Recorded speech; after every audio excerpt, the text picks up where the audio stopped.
I am not ready, actually. You ready? Stop asking the fucking question. Stop asking me if I'm fucking ready, because you know what? I'm not even going to start with a song this week. Oh, wow. I'm nasal. Allergies is kicking my ass.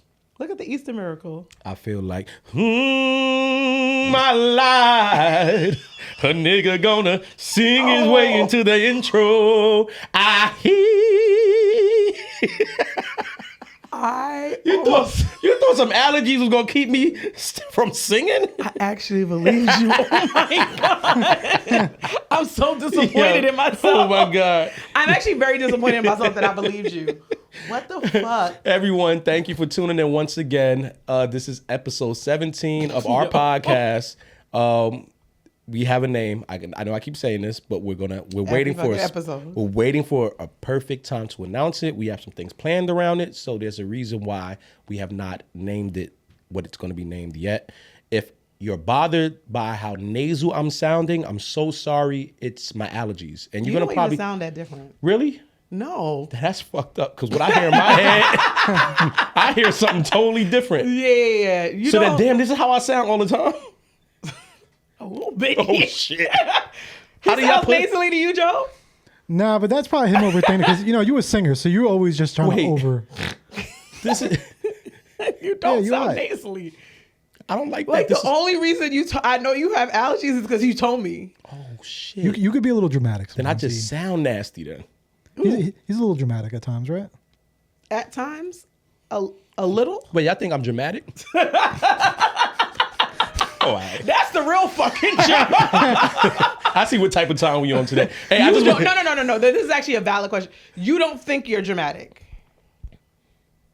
Honestly, truly, we're being serious here. I'm thinking about it. the fact you have to think about. Dramatic. Am I dramatic? This is dramatic right now.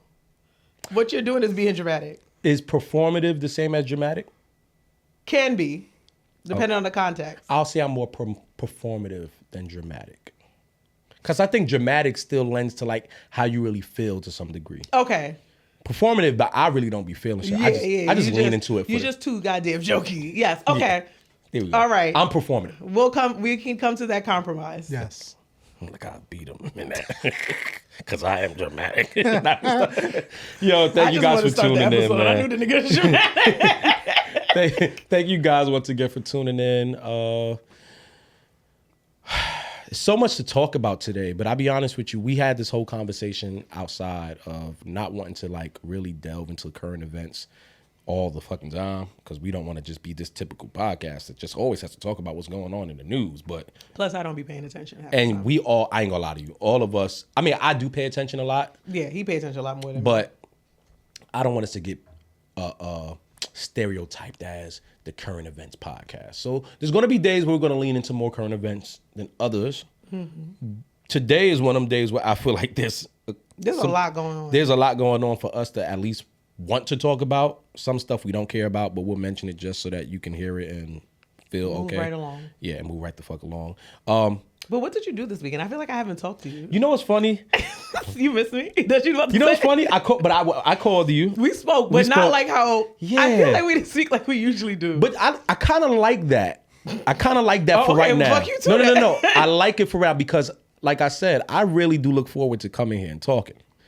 Like, I'm not gonna lie to you. I am in that phase of I want to work more, but I also want to enjoy what I'm actually doing. Yes. And I really do enjoy coming to talk. A part of why I enjoy it is because I don't be hearing from y'all.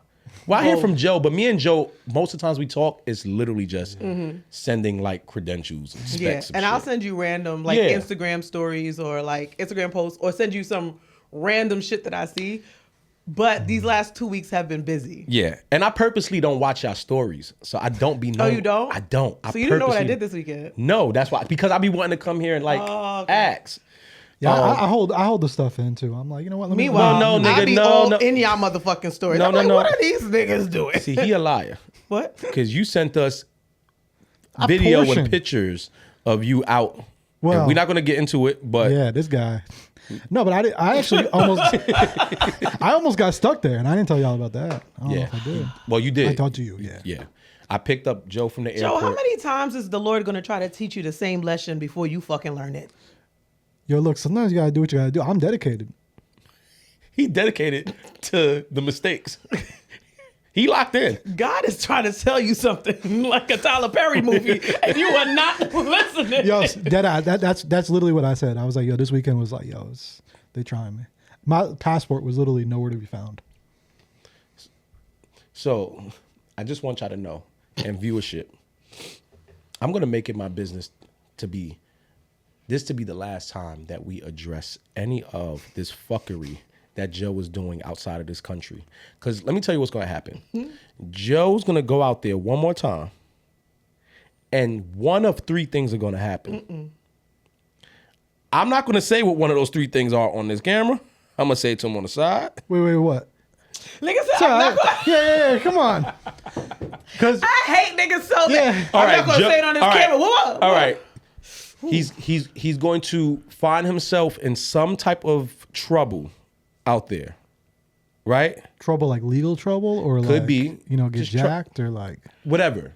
Trouble. Dominicans got cartels? They got shit. They got gangs. They got something. No, they got gangs. I was going to say, but I don't know what they call them. I don't know if they call them. I don't know. Yeah. I actually told the lawyer, I was like, yo, if I get arrested, that actually might make the process go faster. See what I'm saying? See what I'm saying? He's not working with the. When they give you the case of marbles and they all be lined up all the way to the brim. There's two of them that the little kid down the street took and lost, and he's operating with 98 marbles. Yeah, the puzzle pieces ain't all adding up. That is crazy for him to think. Okay? No, but I mean, you got to think, if we having a hard time getting the ball rolling, if we just let out some more of the story that we weren't really letting out, and I just You get arrested. becoming a criminal is not going to help you in any type of legal way. It's going to set you back. Let's talk about someone, because I'm not a fucking accomplice. Okay. Yeah. Actually. Yeah. What's the topic for today? Yeah. We'll discuss. What So what did you do do this weekend? Like I said, because I did not really talk to you. What did I do Friday? Friday, I didn't do anything. worked. Friday, I went to work, went home, relaxed. Saturday, it was a friend of mine's birthday. Happy birthday to her. Went to her get together, and it was cool. I stood in the corner, smoked hookah, and had a couple of drinks. Okay. And then went home. Yesterday, I was in bed all day because of allergies and all that. And I was catching up on some shows and just chilling on FaceTime with my sons. And I chilled. This weekend was a balance of hitting the streets and then taking care of myself. I do know. Niggas are so funny when they get sick. They just don't know what to do. I'm such a baby when I get like. The nigga gonna say outside, allergies is our period. I said, imagine have allergies and a period. The nigga said, oh no. I said, I don't know how y'all do it. like I'm rubbing my eyes like how y'all like deal with y'all cramps. It's not the same. I know it's not, but to me it feel like hell. Yeah. Oh, but that was my weekend. I didn't really get into nothing. What was your weekend like? I don't remember what I did Friday. What did I do Friday? That's always a bad sign. No, But you're not drinking, so. I'm not drinking. I just got ADD. I think I might have chilled on Friday. I think I might have actually just stayed home and did nothing. And then Saturday was Seth's baby shower. So Seth Congrats to Seth. very excited to Seth. He's having a baby. We don't know what he's having yet. Or they do it. I don't know. But I can't wait to annoy that child. And then I went home, and I was supposed to link up with some people at a wine bar, even though I can't drink. And then my homeboy was like, yo, you want to come see the Millennial Tour with me? I got a seat. So I went. We had floor seats. Wait, you went to the Millennium Tour? Yes, I thought you saw. I had floor seats to the Millennium Tour. I had the time of my life, dog. I'm so mad. Look at her story. It's on her story right now. now. It's all over there. She put all that shit up. Really? I put the whole concert up. It was so good. My homeboy, he's very big into concerts. Like, he goes by himself. He goes with his wife. He takes his kids. So he has 3 kids. And he just lets them hear all the music. So they know music from the 80s and stuff like that. That's dope. They love Bow Wow and B2K. His kids that went were, I think Quincy is like 11 or 12, and Quinn is 8. I love when parents pass down good music to their Listen, kids. I love that. That's important. I knew. So I had the time of my life. Everyone was there for B2K. I was there for Pretty Ricky. I almost wore my Pretty Ricky shirt today, but I decided not to. But you wore. I wore a Llama shirt. I can respect that shirt. I love this shirt. You know, Bobby and Whitney. If I got to do crack to get what I need, I might be open. Crack is whack, but crack ain't whack when you in love. Just think about it. Just saying, they looked happy.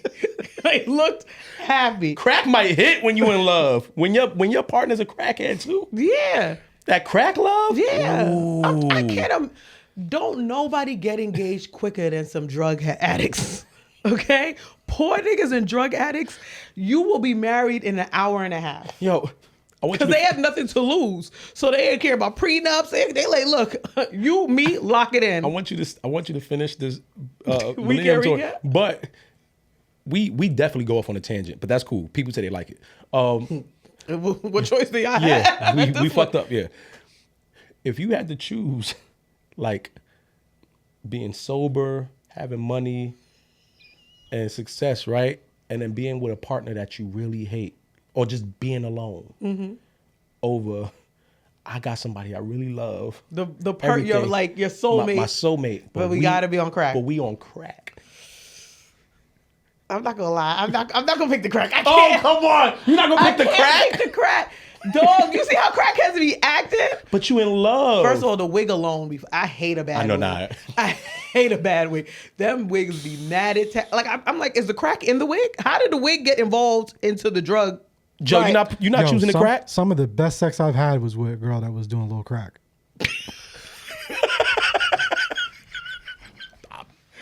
Don't leave me. Don't leave me. Are you? We're not being honest on this? No, we are, and I love it. Tell me I'm lying. Tell me I'm lying. Because you know you've experienced it too. No, I've never fucked a crackhead, nigga. What? What are you talking about? Lies. Oh, shit. Lies. He trying to put a crackhead bitch on me. Oh! Now, Coke. Oh, my God, my stomach. I might have hit a few. No. You know when niggas be like, everybody had a little STD. Like, no. Everybody, nigga, like...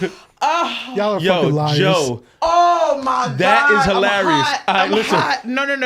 Let's get back on track. No. We're going to get back to this conversation, though, at some point. Do we really have to?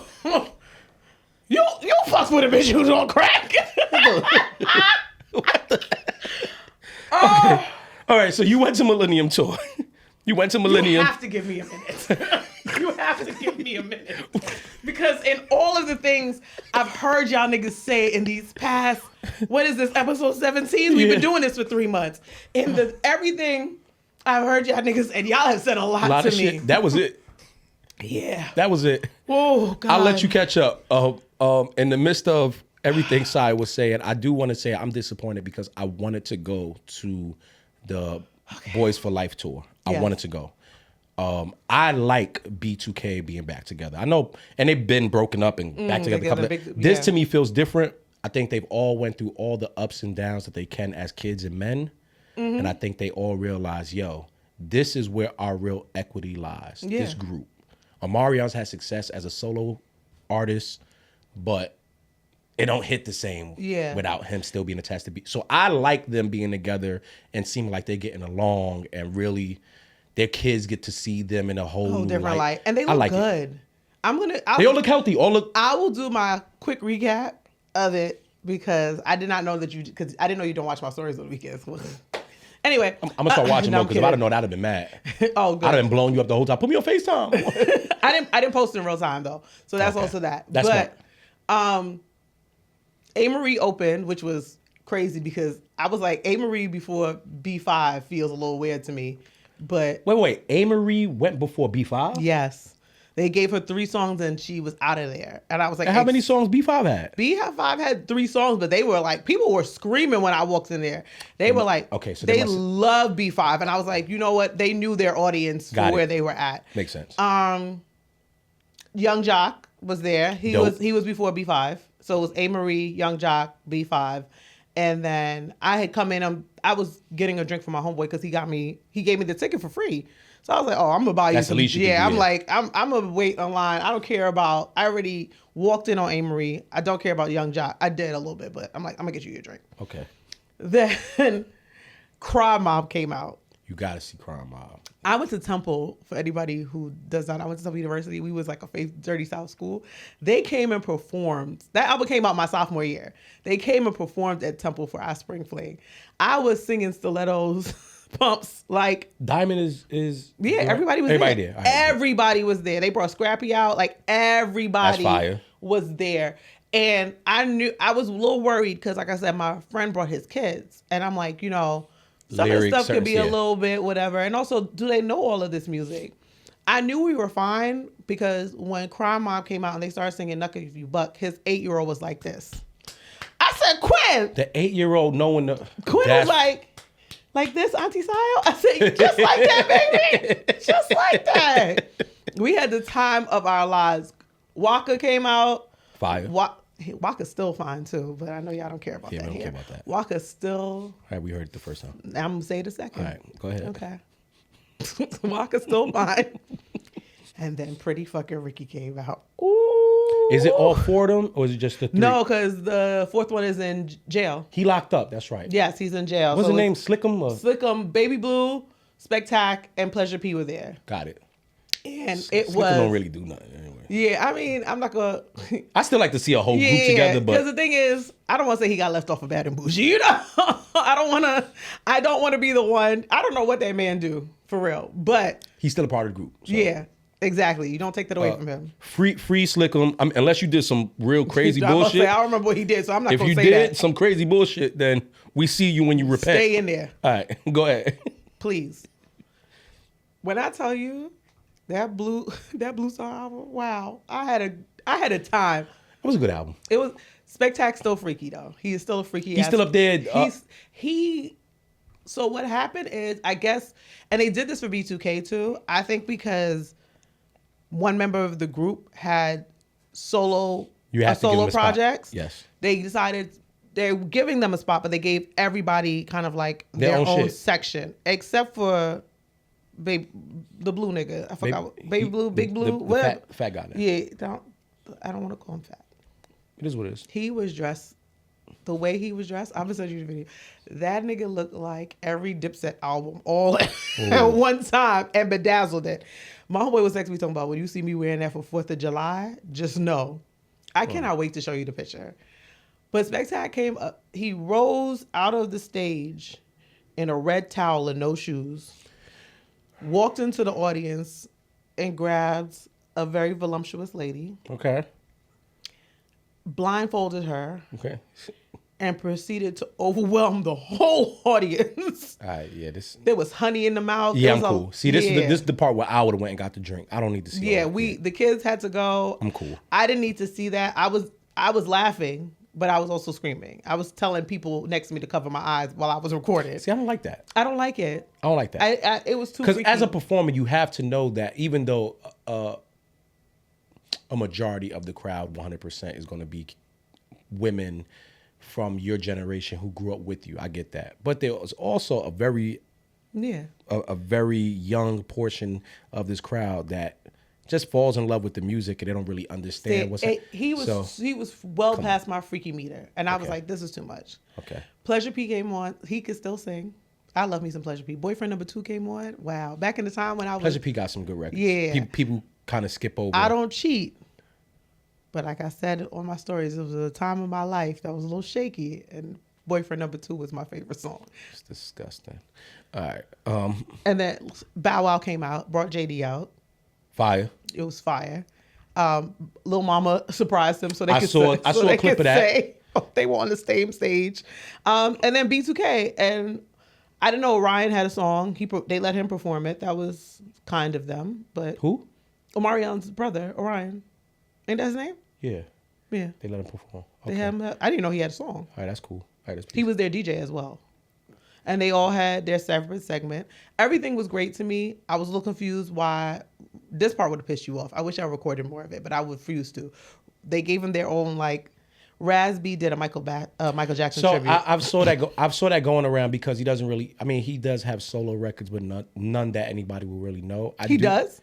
Yeah, he's done solo work and stuff, and I think he was pretty like popular in like Japan and stuff like that. But as far as the States go, No one's really paying No, attention to thank that. you. So I do think, what else do you do? You're supposed to be the dancer of the group. I do think now that the Michael movie is coming out, I think if there's any... He's supposed to be the dancer of the group?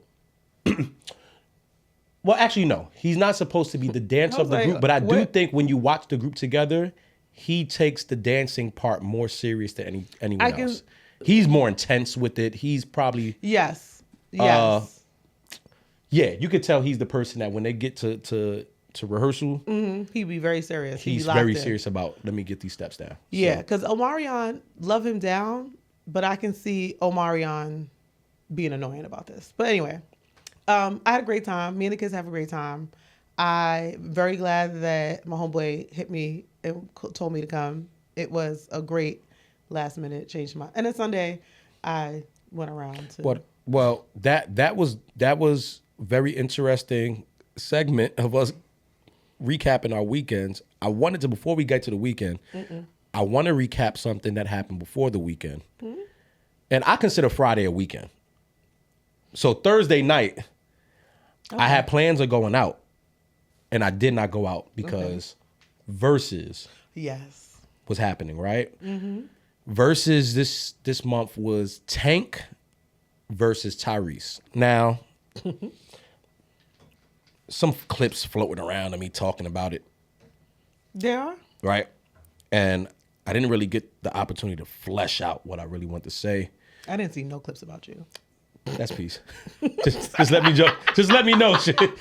Nigga, you ain't really rocking like that, right? Motherfucker. It was right there. So I'm so sorry, y'all. I'm so sorry. Okay, I'm gonna be serious today. We had the Verzus. I'm very excited as a R&B dude, as someone who just loves R&B, and the two acts are two acts that I love in R&B and OGs, if I have to say OGs. And I don't like calling niggas OGs, but they are OGs in the R&B game, right? So I'm sitting there waiting. My phone's going off. Yo. I'll hit you back when this shit is over. Don't hit my phone. Don't bother me. And I begin to watch. And I'm just kind of like waiting to see where this is going to go. The stage is set. 2 separate bands. 2 separate sets of background singers. I'm like, oh, this is about to be something. This is about to be a master class of what male R&B looks like. Now, I say male R&B for a reason, because I think male R&B and female R&B is always like treated differently, right? So we have these 2 hosts. I don't know who the fuck they was. One of them is my cousin-in-law. Really? The guy is my cousin-in-law. All right, do me a favor. No. First of all, you know too many motherfucking people. That's one. No, he's my cousin-in-law. Cool. They can know, cousin-in-law, salute. But I don't want them ever doing any introduction towards R&B. Why? This wasn't the event. This wasn't the event for it. I'm sorry. Why? I will say I missed it.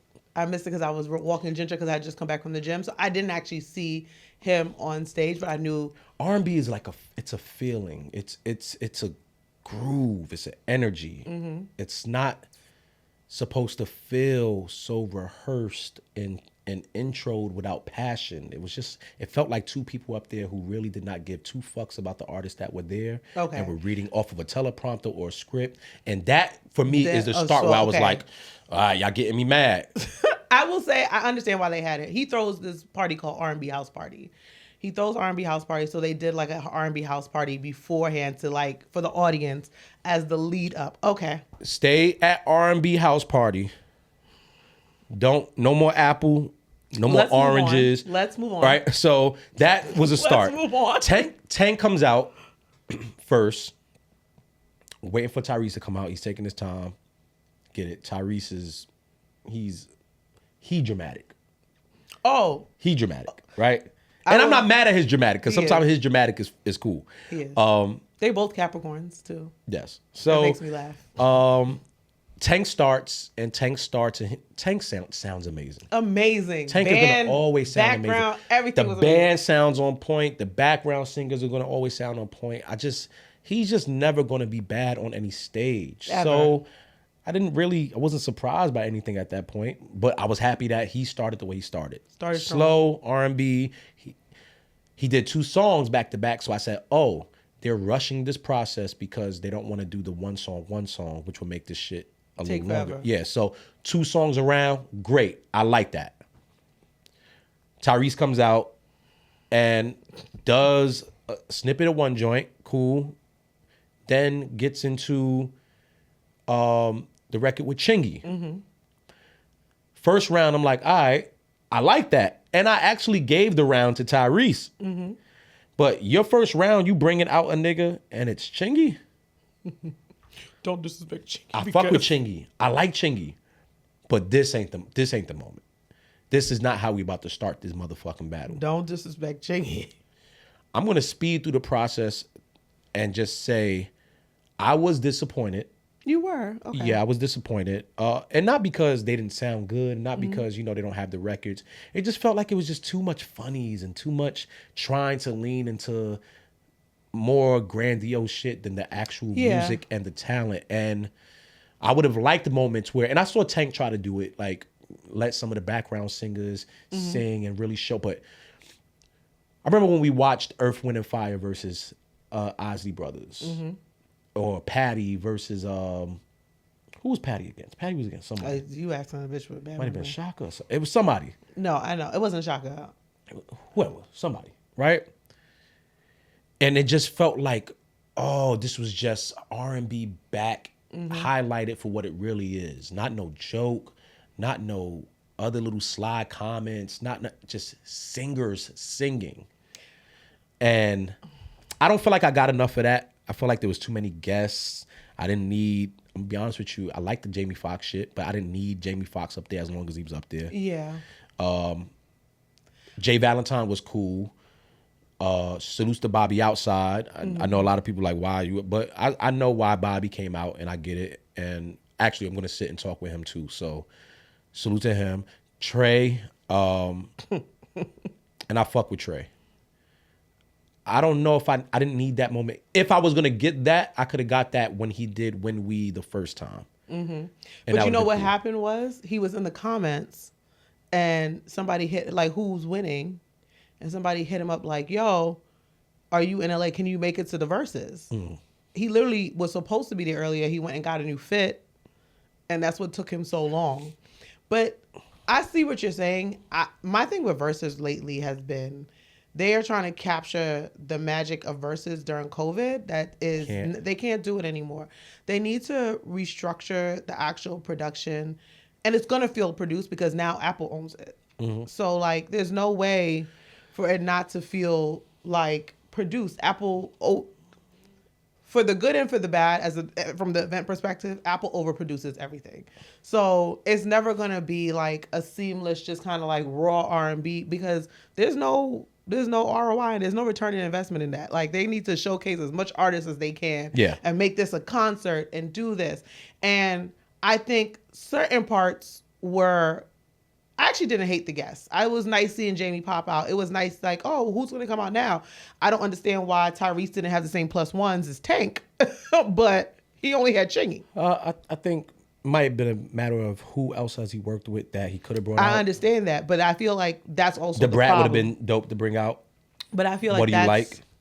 Yes, because I've been dressing like the Brat for the last few months. I would have enjoyed seeing that, but I feel like that part was a miss too because once Tank started inviting all those people, y'all can't. It's not equally yoked.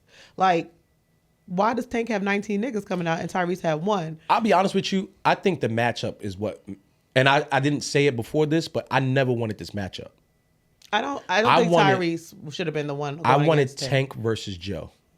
I would have done that, or Tank versus Avant. I don't think Avant got enough to fuck with Tank. I don't think anybody that we really would. I think Joe might have, but I feel like I haven't seen Joe in a while. Like, I don't know what Joe is doing right now. He's torn. He's always torn. Okay. Yeah. I haven't seen Joe in a while, but also, and I'm not saying he don't have the hits. I'm just like, I don't think they're vocally on the same plane. I think they're very much so vocally on the same plane. I'll take your word for it because you're the music nigga. But I also think these are the moments where you want these people to match up because you want to be reminded of, holy shit, I did not remember. Well, like, somebody was bringing up like Brian McKnight versus Joe or something. I was like, yo, I don't think y'all realize Brian McKnight catalog is something stupid. Y'all might want to leave that man alone. Now I know we kind of niggas kind of cans with him a little bit, but when we talk about music, vocal ability, actual get on that stage, play piano, he's somebody not to fuck with. But the Joe and Tank thing would have been something that I know Tank would have treated differently. Yeah. It would have been more This was fun for them. It wasn't serious. I needed serious. Yeah, I didn't like first of all, I'm like, y'all niggas out here trying to be R&B thugs. Your lapel is sequenced. Yeah. Please. The turtleneck shit was funny. Turtleneck shit was hilarious. But the fact that the highlight of our R&B spotlighted moment for male R&B, especially in the climate today with male R&B. Yeah. And everyone's kind of like, yo, you taking this shit too serious. No, I'm taking it how it should be taken as a male R&B act who now looks into the landscape of R&B on the male side. And it's always talked about how there's nobody to really look to. And then we get two of our vets up there. And they act like this. Yeah. But if you also look at the history of Verzus, that's how everybody acted. This is how everybody joked around. Like, it's playful. You can see that it's not like a battle, that there's love in between there. Like, when it was DMX and Snoop, they was joking. Every single Versus, that the two artists were joking with each other. But those genres, especially on the male side, are never in trouble. Like the conversation about male R&B today. No, I think so too. Because even the Beanie Man and Bounty Killer one, that's not that shit was lit. That shit was it was one of the, for me, it was one of the best verses. I loved it. But the thing is that we could have said that's one you should have took more seriously because reggae is not as mainstream. So for us to have a mainstream like platform in America highlighting West Indian culture, we could have said the same thing. Yeah. But I think that it is being able to have them be themselves and show a little bit of their personality is also part of the appeal of Versus, because it's like, this is a weird comparison, so I'm not even going to say it. I was going to say it's like with Drink Champs. We always get like a little bit of history, and that's why you like Drink Champs, because you get the behind the scenes to the music that you love. Seeing how the artist is with the music that you love is, to me, one of the appeals. But I understand because it's so serious for you. You feel like this is a dying art. And it's like, now, here you are, and this could be the moment where we could come back and you talking about turtlenecks and changing outfits every 5 minutes. Your sound system is like, that was the shit I was looking at. Like, why is Tyrese's band not on point? Like, things like that. I don't actually like Ebro and the little curly head kid to do the post interviews. I didn't want them doing it either. I like Ebro. I like Ebro, but I think he dumbs it down for the guy. And granted, I don't know this guy. Maybe he does better interviews. I just don't know who he is. I think his name is Jonathan or Justin or something like that. Jesus, I don't know. I just one of these days. I also want to say the because racist comments is gonna come back to bite us, child. I did go on JBP and make a comment about Kenyon Dixon switching sides and singing background for Tank, and I had a very strong take on not liking it, right? So Tank did call in and clear up what the case was. Tyrese is pushing back on that in some way and says he is going to address some of the issues and all the things. But if I'm wrong, and it seems to be that I was wrong, a public apology to Kenyon Dixon about my take on that. And look at men because they wrong. Because I made the apology in the comments, and he was very gentlemanlike and salute bro and all that. But when you go ahead and you say things out in the public, no. When you say things in public, you need to correct in public. So 100%. this is my. I'm just shocked that a man is actually acknowledging he's wrong. I think I do pretty good with acknowledging when I'm wrong. Okay. Especially when it comes to music, because I mean it's all opinion based. Yeah. But we didn't have those. We didn't have the insight that these guys. Yeah. So when you give it to us, we have to be corrected. And all right, I was wrong. Cool. But salutes to Kenyon. Salutes to I think her name is Ashley. She was a part of June's Diary. I saw her singing background. She amazing. Salutes to Lonnie Be Real. Amazing vocalist. Salutes to Candace Boyd. Amazing. Salutes to Gavin. Like, there's a bunch of people that I saw that I recognized. Like, oh wait, they brought the singers out. You was a Gene Noble away from, or you was an Avery Wilson away from turning this into some other shit now. But Who do you think won?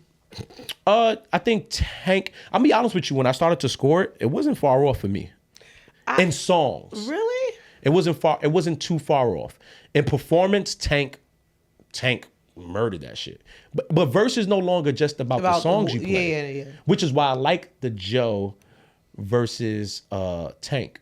Even more reason why I like the Mario versus Omarion, because Mario had to remind you niggas, even though I might not have the records that you think, I can get on this stage and sing something y'all don't know and still do a way better show than this nigga. So I don't think it was about the songs anymore. I think, especially with R&B dudes. Obviously, I'm too literal. It's about the songs for me. I think for certain acts, yes. For certain competitors, yes. In this moment, no. In R&B, like if I go into a spot, I go into an open mic spot, and you bring in Omarion, right? And Omarion sings Touch. Touch, it ain't gonna be too many songs I'm gonna be able to play or do that's gonna compare to his hits, Entourage, anything, right? And let's just say he gets it off, he sings. But if I go behind him and I sing at Luke James, Avery Wilson, Duran Bernard fucking quality, there's no way in the world someone is going to look at him the same. You're right. So at this point, Omarion also getting on my nerves. That nigga, I was watching him during the concert. I'm like, I know he annoying at parties. That nigga just looked like he just start dancing and doing dumb shit in the middle of a fucking party, pissing me it's always the nigga that danced the hardest at a party that don't know how to get home. all right. Oh, nigga just sweaty in the back of your car. Just can you drop me by Boston Road? I'll just get out there. Pissing me off. I'm sorry. Joe, you obviously didn't watch. Nah, and Tank is your guy. Yeah, well, no, actually, both of them. I really enjoy Tyrese too. Okay. On both the acting side and the singing side, so I want to see it. But I mean, like you were saying, obviously we would want Tank to go after Joe, but they're never going to do that because of marketing. And yeah, I do understand why the Tank versus Tyrese makes sense. They both in the group together. They both went back and forth. Cool. Yeah. Salutes to everybody that watched, enjoyed, didn't enjoy, commented. I will say I like it now that I think it's getting some more attention on Tank. Being a Tank fan now that I feel like it's getting him, because I also feel like he's very slept on. Yeah, I will say, shockingly, I was in a group chat, and one of my main group chats, I trust almost all of their music tastes. Almost all of their music tastes. We have our arguments. One of my homeboys in there was like, I ain't never really been a Tank fan. And all of us was like, his best friend was like, that's a choice, nigga. I wish I knew this before. Oh, shit. I was like, it's actually my homeboy who's getting married this weekend. Really? And nigga was like, please don't drop out the wedding. Like, y'all Tank is a different Tank type is of like, beast. I feel like I don't know anybody who doesn't realize how amazing Tank is until like you go online and you're like, niggas like, what hits do Tank have? And I was like, that's what I'm saying. I think he's. Excuse me. But you know the Tyrese hits do stand out more than the Tank hits. I get why people would kind of be confused. But when you do your research and you do your homework and you really like pay attention to R&B, that's the other thing. I just realized certain people don't really love certain genres of music. They just love artists that are like commercialized and considered mainstream. That's how I feel about 112 and Jagged Edge. Honestly, even this for Tyrese, I feel like a lot of people now just look at him as an actor. I think a lot of people probably saw this, and again, we all like love music and stuff, but I think a lot of people saw this and was like, "Wait, he does music?" Tyrese. Even though I know that sounds crazy, but I think anybody that pays attention to what this brand is about and anybody that understands Tyrese's start, don't get me wrong, he's big for the Fast and Furious, the Transformers, whatever, but niggas who know Tyrese know that he got hits and he done did some shit. I don't know. I think that you put a lot of faith in people. Yeah, maybe I do. He's got a lot. I remember of literally when, and granted, he's a little bit younger. We were with my homeboy's little brother when we were watching something came out. I forgot what it was, but it was Chris Brown. And I don't know if it was like an award show or if it was Fine China or whatever the shit was, Chris Brown and Usher. And my friend's little brother, who is not that much younger than us, goes, Usher dances? And I said, excuse me? It's crazy. Everybody in the room looked at him and was like... You know what it reminds me of? It reminds me of everyone how even with Jada. Remember when they did the Jada one, the Locks one? A lot of the kids didn't even know who the fuck Jada was. And then they were like, oh, wait. Yeah, but you know what? We don't even consider their opinion. Yeah. Like, when you put the Locks versus Dipset, the world know what that is speaking to. I was there. Like, at this in point, person. I wasn't missing that. But Yeah. we say that, though, and that's like talking about when we all talk about, like, New York shit. But no. But see, that's my point. Most of the people who's going to be there and watch that know what the fuck they're already getting into. I don't even think the young kids even watch at that point. I don't even think they go ahead and go out their way to be a part of that event. And we don't need you to. The same way how I don't need to be a part of, let's just say, NLE Chopper went against NBA Youngboy. Whoever. Yeah, I don't need to be a part of that because I'm not at least well-versed. you. Y'all have that. Y'all have your opinion. I'm not going to step on it. But when when grown, you know what this reminded me of? This reminded me of when parents used to tell, Stay out of grown folks' business. when you see grown folk talking, go mind your motherfucking fact. Go see. You're not even allowed to sit at the But big the people thing table is, sometimes. The next generation is grown folk now, nigga. To who? Not to us? Gen Z is 30. Really? Yeah, brother. They're 30. That's grown? That ain't really grown to me. That's because we're immature. But they're buying houses at 30. They're married. They are they are currently the buying power. Gen Z is actually like the what they consider the power making or like the decision making generation right now. Hey, Gen Z, stay the fuck up out of R&B business. I don't care. Fuck all I remember is when my cousin called me and I was listening. She was like, "Who's that?" I was listening to Jeezy. And she was like, "Who's that? What are you listening to?" And I was like, Jeezy. TM101 helped me graduate college. And she said, Jeannie Mai's husband? And I said, I know you were fucking lying about the snowman. Where she live? You should have went and I'd have been mad as hell. I was so pissed for a day. I hung up on her. Gen Z will humble your ass. Jeannie Mai's husband? Jeannie. Snowman? I ain't gonna lie. I seen a video. TM101? I talked a lot of shit about Jeannie Mai the other day, but I ain't gonna lie. Some good looking dim sum. That's it. All right, never mind. All right, moving along. Salutes to Tyrese, Joe, Tank. When the door was locked today, I should have went home. Every week I come Salute to everybody. Nah, fuck salutes. Because you're pissing me off. Moving along. Sure. We have in more music news, we had a Jay-Z interview. Now, I'll be honest with you. I watched a little bit of it. I didn't really care to watch the whole shit of it. Why not? I don't know if it was because of the platform. Okay. Or if it was because I didn't recognize the person that was interviewing him. Even though I didn't care about that. There's just something this time, I just don't care. Like, not that I don't care about Jay-Z, because Jay-Z is my second favorite rapper. Mm-hmm. But I didn't care about mostly anything he was talking about when I first listened to it, so I just turned it off. Okay. But I did see snippets from here and there, and there was some pretty good things that they picked out. I didn't like the whole battle rap conversation he had about. A lot of people did. I didn't like that, so I think that's what turned me off when I heard that. I was like, I don't want to go listen to this shit. You had some thoughts on it. You said you enjoyed it. I enjoyed it. Well, in a past life, I really wanted to be a journalist. Like, I wanted to interview people. I wanted to write. I started to read the article on my way to work, and I was like, I need to hear Jay. So I watched it. You're right. I did not know. I know the interviewer was an editor from. Stop laughing. I know where you're laughing, and I'm not saying it. Because you didn't know what to say if it was a him, her. Joe. Never mind. Joe was trying to get us canceled. Joe, what the fuck? I'm not doing it with y'all today. I'm not doing it. The point was, I didn't know the interviewer. Thank you. I was actually really trying to find that word. I did not know the interviewer. He seems young. I'd never seen it, and I think that Jay led him on a few questions. Was like, okay, don't say that, and he was like, yeah. I feel like he was fathering him. If that makes sense during the interview. I feel like he was talking like he would talk to Blue or something. That was a really good question. Thank you for asking that. I will say, even though I didn't care about the person who was interviewing him, I do like the fact that he let someone that we might not be that. Off. I like that. That's what I'm saying. I understand why it was done, because it was you're giving. Who would have thought that this young kid, and I'm saying young kid because I'm 41. He's probably like 27, 30, but he's younger. He's not on the same age as Jay. Like we would think like. And he seemed very poised while he was doing it. Yeah. He seemed very chill. He wasn't nervous. And I mean, he's at GQ, so I mean, he's obviously very calm. done. And he probably was nervous as fuck. You interviewing Hove, nigga. Yeah. But I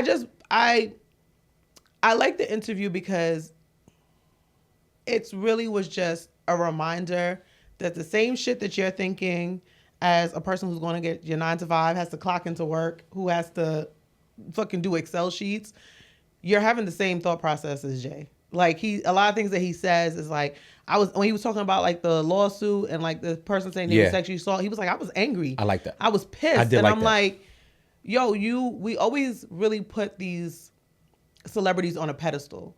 Even we talked about this shit with podcasts. Like podcasts, they like, people are really in your life. They put you on a pedestal. You're supposed to do this. You're supposed to do that. And here you are, you're hearing this human part from one of the fucking richest rapper in the world.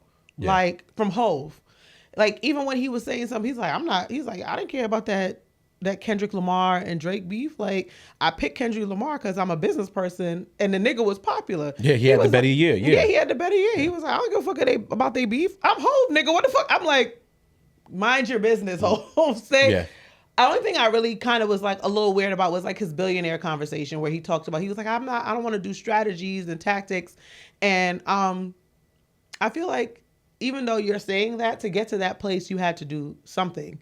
You had to follow some kind of script. You had to, I'm sure somebody's pissed at you somewhere, thinks you owe them money. So, but I really did enjoy it holistically. The more I have conversations with people about the billionaire outlook aspect or what you take to get there, the more I talk about it, the more I'm learning I need to shut the fuck up.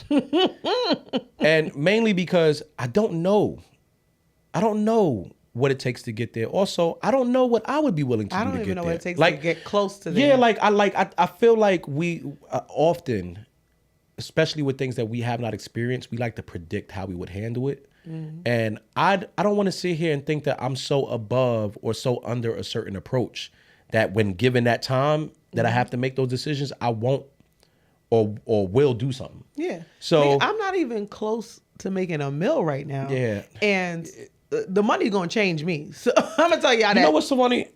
I immediately. I don't want it morally to change me, right? Yeah. I would love to be able to maintain to certain morals that I have today, and I do believe that would be the case. But you're gonna have to work really hard. You have to be more intentional about it. Yeah. And so I'm gonna be ignorant as shit with money though. I don't want to have too many conversations or critiques or ideas on what billionaires had to do to get there. I don't know. Y'all got there. I don't even know. And Jay gives back. Jay and B give back a lot. I don't think I want $1 billion. And I know I know people say you should not say that. Like you should accept all the success. I want what God has for me. I do want that. And if it's $1 billion, who am I to test God? I don't know. I wouldn't want. We talk about all of this. We haven't had this conversation yet, but $1 billion, fame, I want all the billions. Well, we know why you. Never mind. Moving on. Hold on, I got a question though for the interview. Do you guys think there's any symbolism in the set change? 2 sets? Yeah. There were certain paintings that they were reenacting really popular paintings, and he was kind of like doing his version of that. I thought that was really dope. Really fly. Yeah.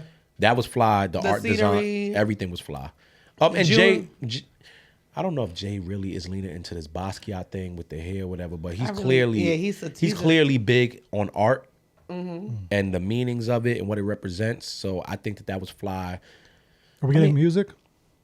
I don't know. I don't think so. He said he hasn't been in a space where he's like been creatively ready to put out his own shit. He's like, the shit I put out is ass, and it's been angry. And you know what I don't like too that we do with Jay at this point, because they don't do it on the other side when it comes to rock or anything.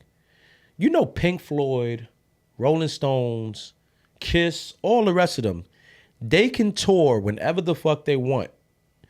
Do old material, and they're never asked, are you putting out a new joint? But it's never that expectation. I think Jay now is at the point where he could just, like, it's 2 anniversaries of 2 of his most popular projects. Yeah, he's doing the right thing for hip hop and celebrating them and giving the genre the opportunity to see a 50-plus-year-old man still be relevant in that space. I don't think that they're doing it because it's Jay. I think they're doing it because of the culture that we're in musically now. Surprise releases, pop-ups. His wife drops albums without any marketing. Like, we try to look at all the symbolism Beyonce does, and automatically we start to do that too. Like, oh, they got married on April 4th. That's where 444 comes from. That's why she has a 4 album. Their favorite number is 4. He's born on the 4th. Like, Beyonce has leaned into it and does it. We automatically are now lumping Jay with it. Like, but I think that we are because now we don't even know what's happening on the 12th. July 12th, extra innings, nobody knows what that is about. So, like, you are kind of leading us to believe that there may be a possibility of new music. So I don't think that we are doing it to Jay. It's just the space that we're in musically, who they are as a power couple. And also, like, you are leaving an air of mystery. So what are we... Just yawn, nigga. Just yawn. I know you've been fighting that yawn for a second. No. Poor thing. I'll be honest with you. I just don't need Jay music no more. I'm like, we've been talking about Jay and you like... No. I just don't need it. Like, I love every project of Jay's outside of... You don't know what you need, though. If you loved Jay's project, how do you know that you're not going to get an album that you will love? What I'm saying is, I don't need it to the point where I'm waiting around for it. Now, if we get it, great. But I feel like Jay has entered the space of, like, you've done all that you need to do for me. Like, I'm cool. Okay. Now, for the public, I get why they would want another Jay project. Yeah. Jay puts out a project tomorrow, I'm going to be one of the first to listen. But I don't have that. You're not like begging for it. Nah, I think when you say I don't need one, it seems like, yeah, your shit hasn't. 444 for me was the last of what I needed from Jay. But when you say that, I feel like you're closing the door for the possibility that he may have more in the tank. Maybe. But when you're saying I don't need it, I feel like it's the way that it comes off. It's like when we be like, oh, I don't need no more food, it's because we're satisfied and we're full. We don't need any more because we really don't want any more. But you do want more. No, in regards to Jay-Z, as an artist, I've ate the whole plate. I'm full. Can I find some more room? Sure I can. Extra cookie there? Fuck it, I eat it because the cookie there. And I'm pretty sure it's going to be a good cookie. But do I really need the cookie? I don't really need the cookie. I'm cool. Okay. Like, I mean, I understand. Yeah. I feel like I'm in the space where I'm excited at the possibility that we might get new music from Jay.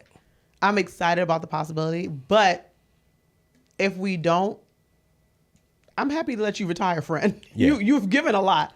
You've given us a lot. You've done a lot of work. You've given us the blueprint for, no pun intended, but you've given us the blueprint for not even just music, but how to invest, how to put back into, like, how to grow your wealth. This is why niggas be taking that dinner with Jay over the 500K. Yeah, just how to age in music gracefully and build. I'll speaking of interviews, I wanted to mention, and there's not much to talk about it for me. I wanted to mention the J.Cole and Cam interview, also the J.Cole and Nadeska interview. Salutes to Nadeska and Cam. I think you guys did a great job for what you was given.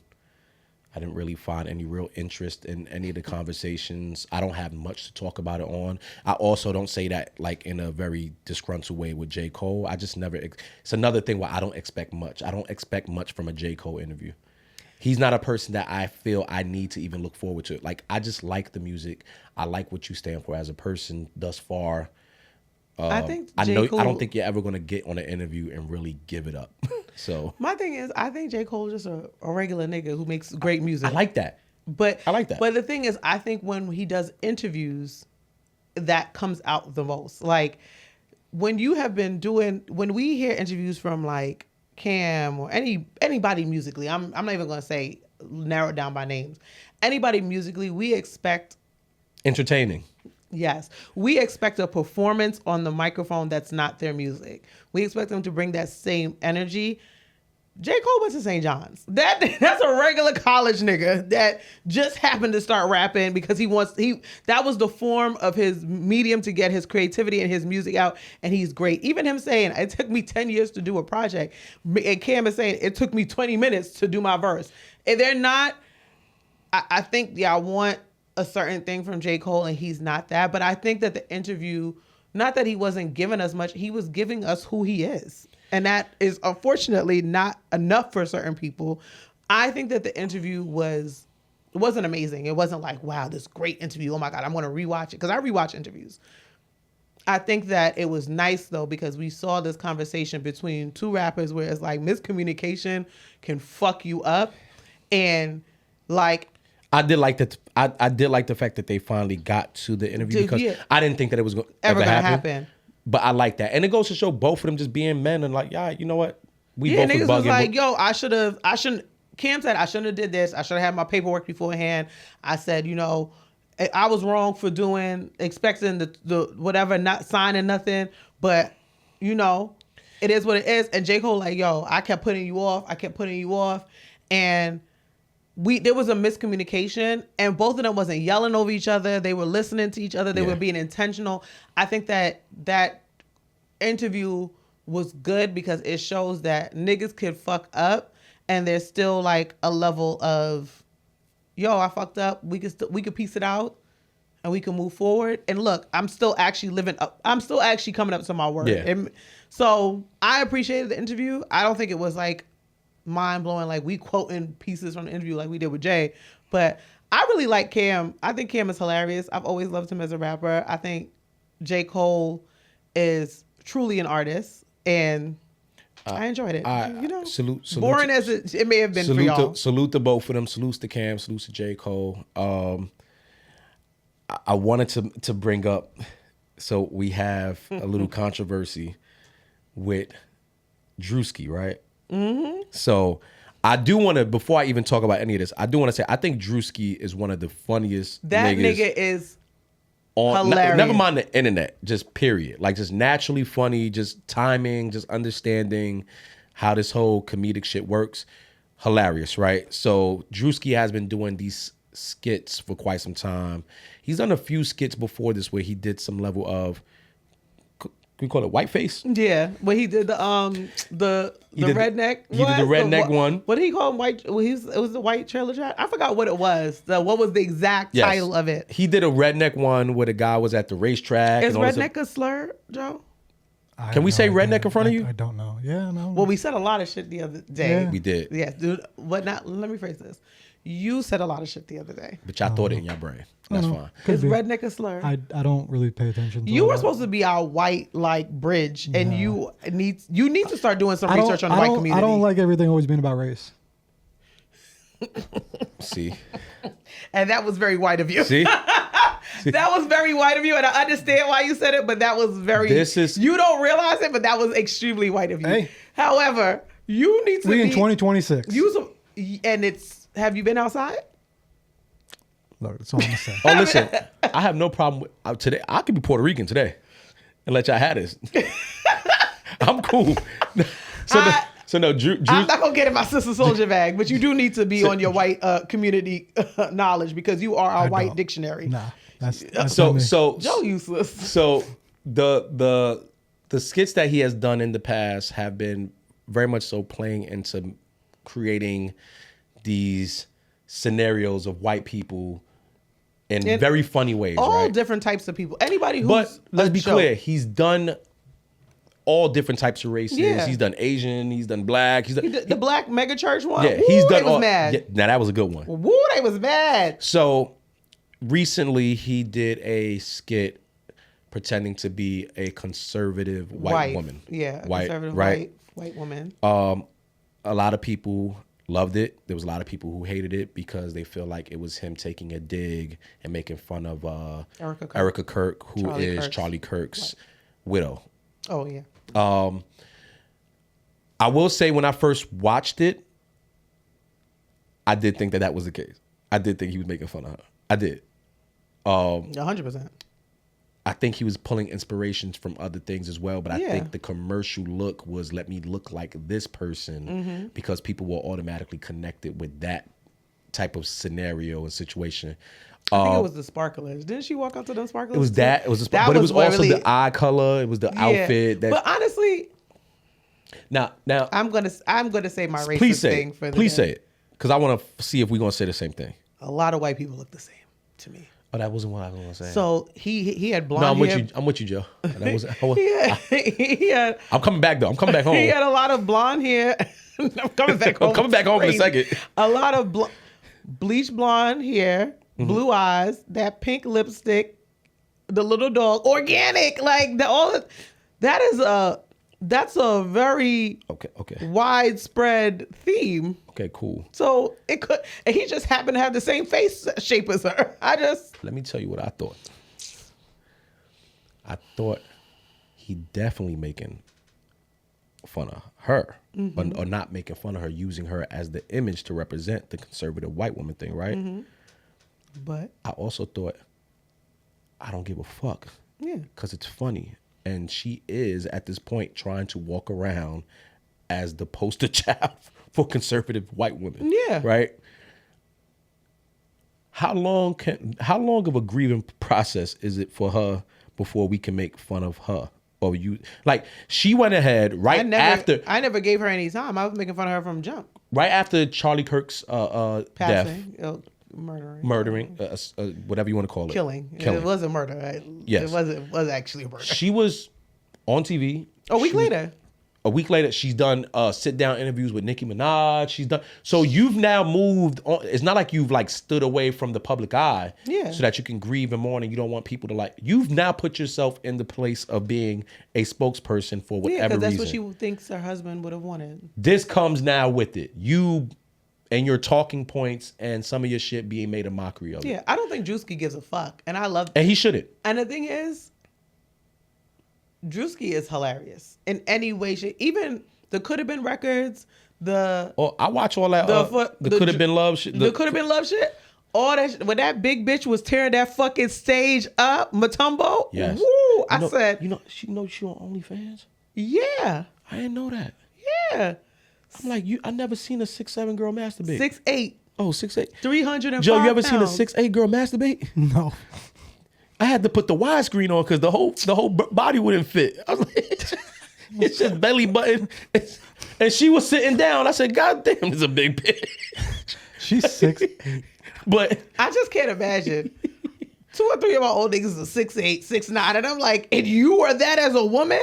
Crazy. Ugh, God bless. But the point is, yes. They are saying that he's being sued. She has sent out a lawsuit. Of course he is. And listen. Immediately. Listen, I'm going to be honest with you. You going to get the jokes off. He made fun of that pastor. He used that pastor as the inspiration for something.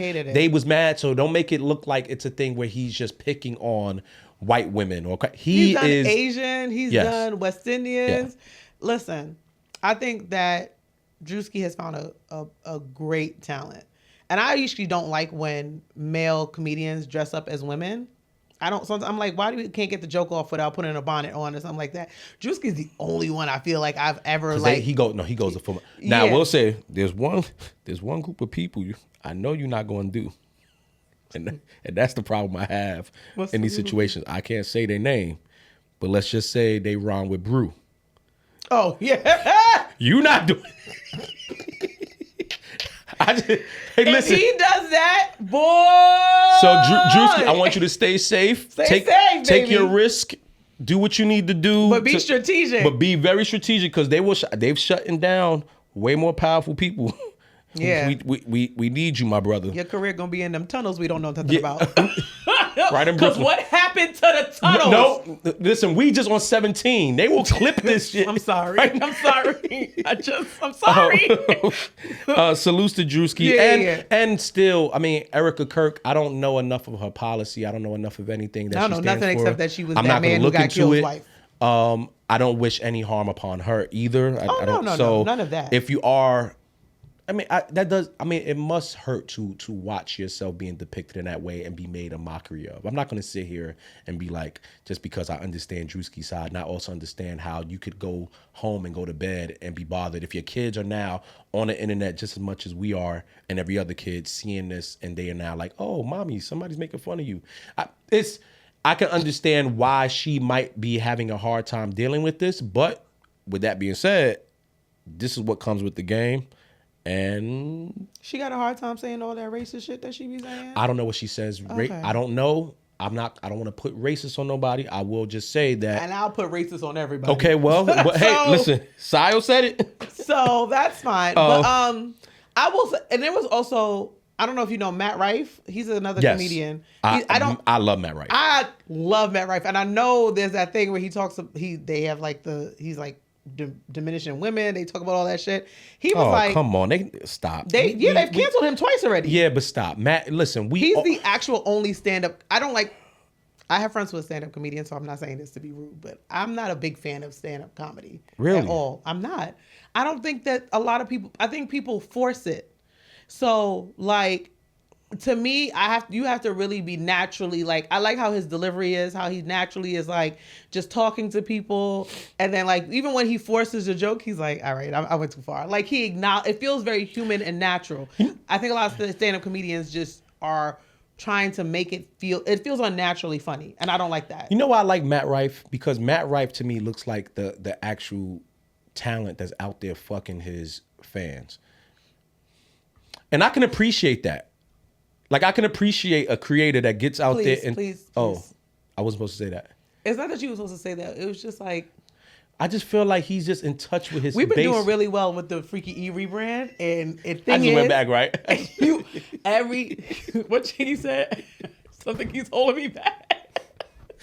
We was really doing Anyway, he actually looks like a Disney prince to me. I don't know why. The cleft in his chin or whatever. But he was saying about the Druski skit, he's like, if you're going to appreciate and defend this comedy, appreciate and defend all. Yeah. Because you're going to cancel me because I say shit about women, but now you're behind Well, Druski. hold on. Well, Matt, even though you might be right. He didn't say that specific part. He didn't say the part about him and Druski and the women. You might be right. But I don't want people to personalize this as, oh, if he's okay to do it, then let's address this at the moment. Let's wrap our arms around Druski, and then we'll get to you. Prayer?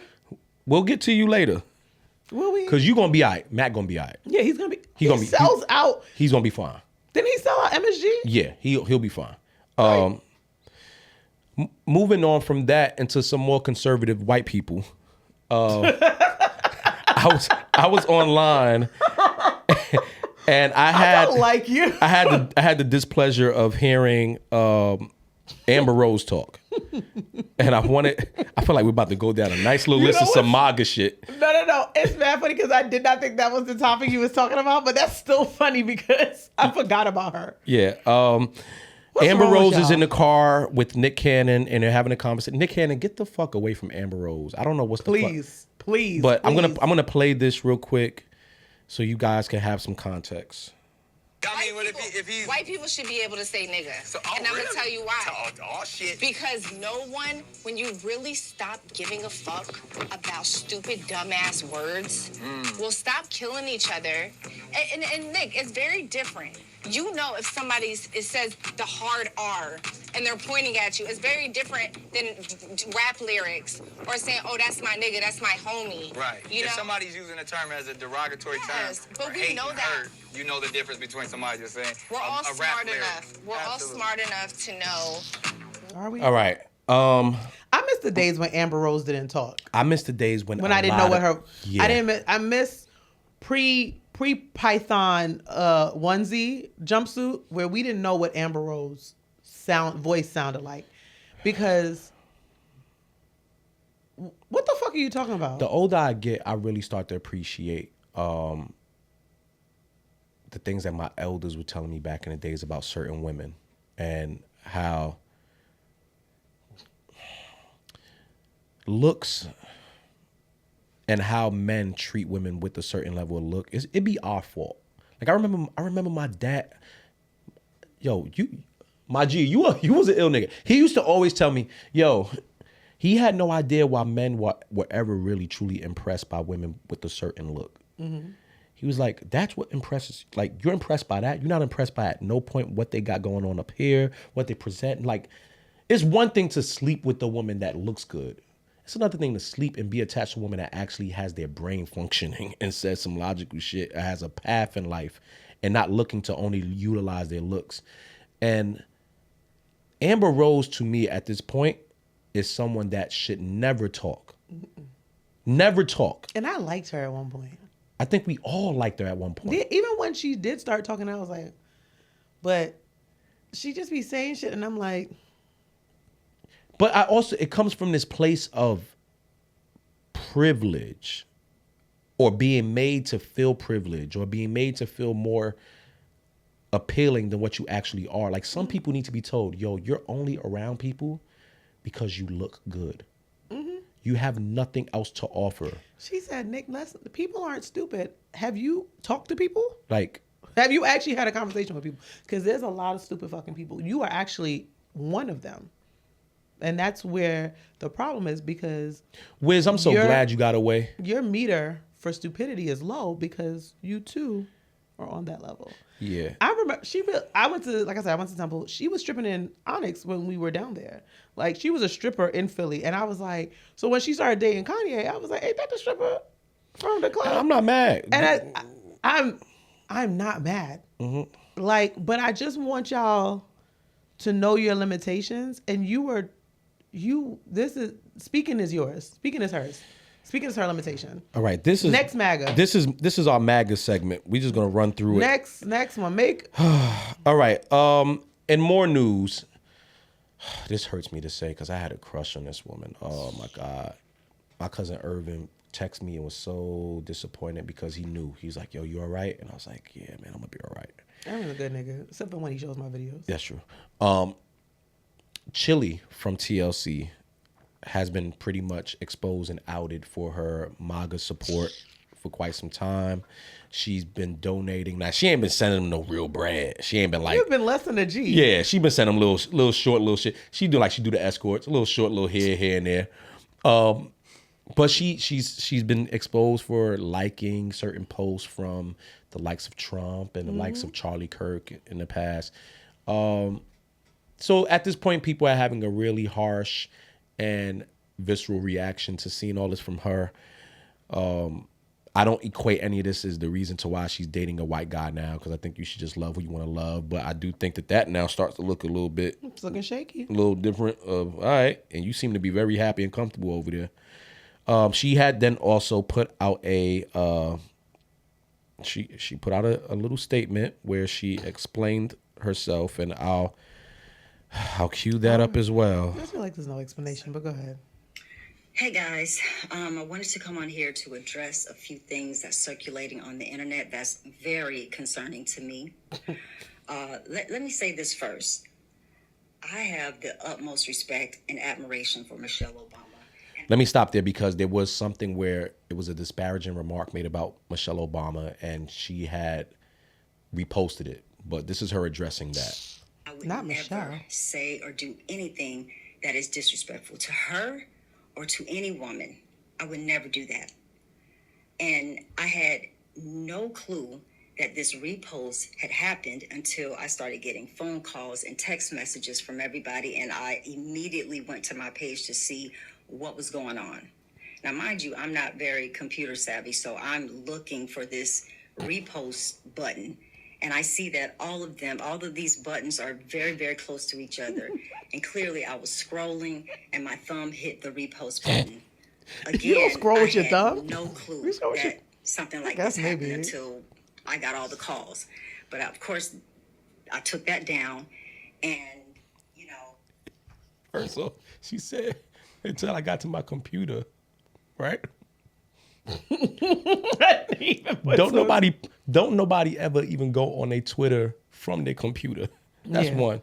Two, you don't scroll on your computer. You scroll on your phone. So you're already mixing up your lot. Like it was on Twitter that this was said. Yeah. Oh, because the thing is, I was gonna say I actually have reposted like one or two things on Instagram because of the new repost, but it's on Twitter. It's not lining up. Yo, Chilli, Yeah. if you are so, you know what I do think though? I do think people at this point, if you want to be one of those supporters, and that's how you thought and been, Stand on business. just stand on it. Yeah, don't be fake. Stand on it. I But you think still gonna be that person.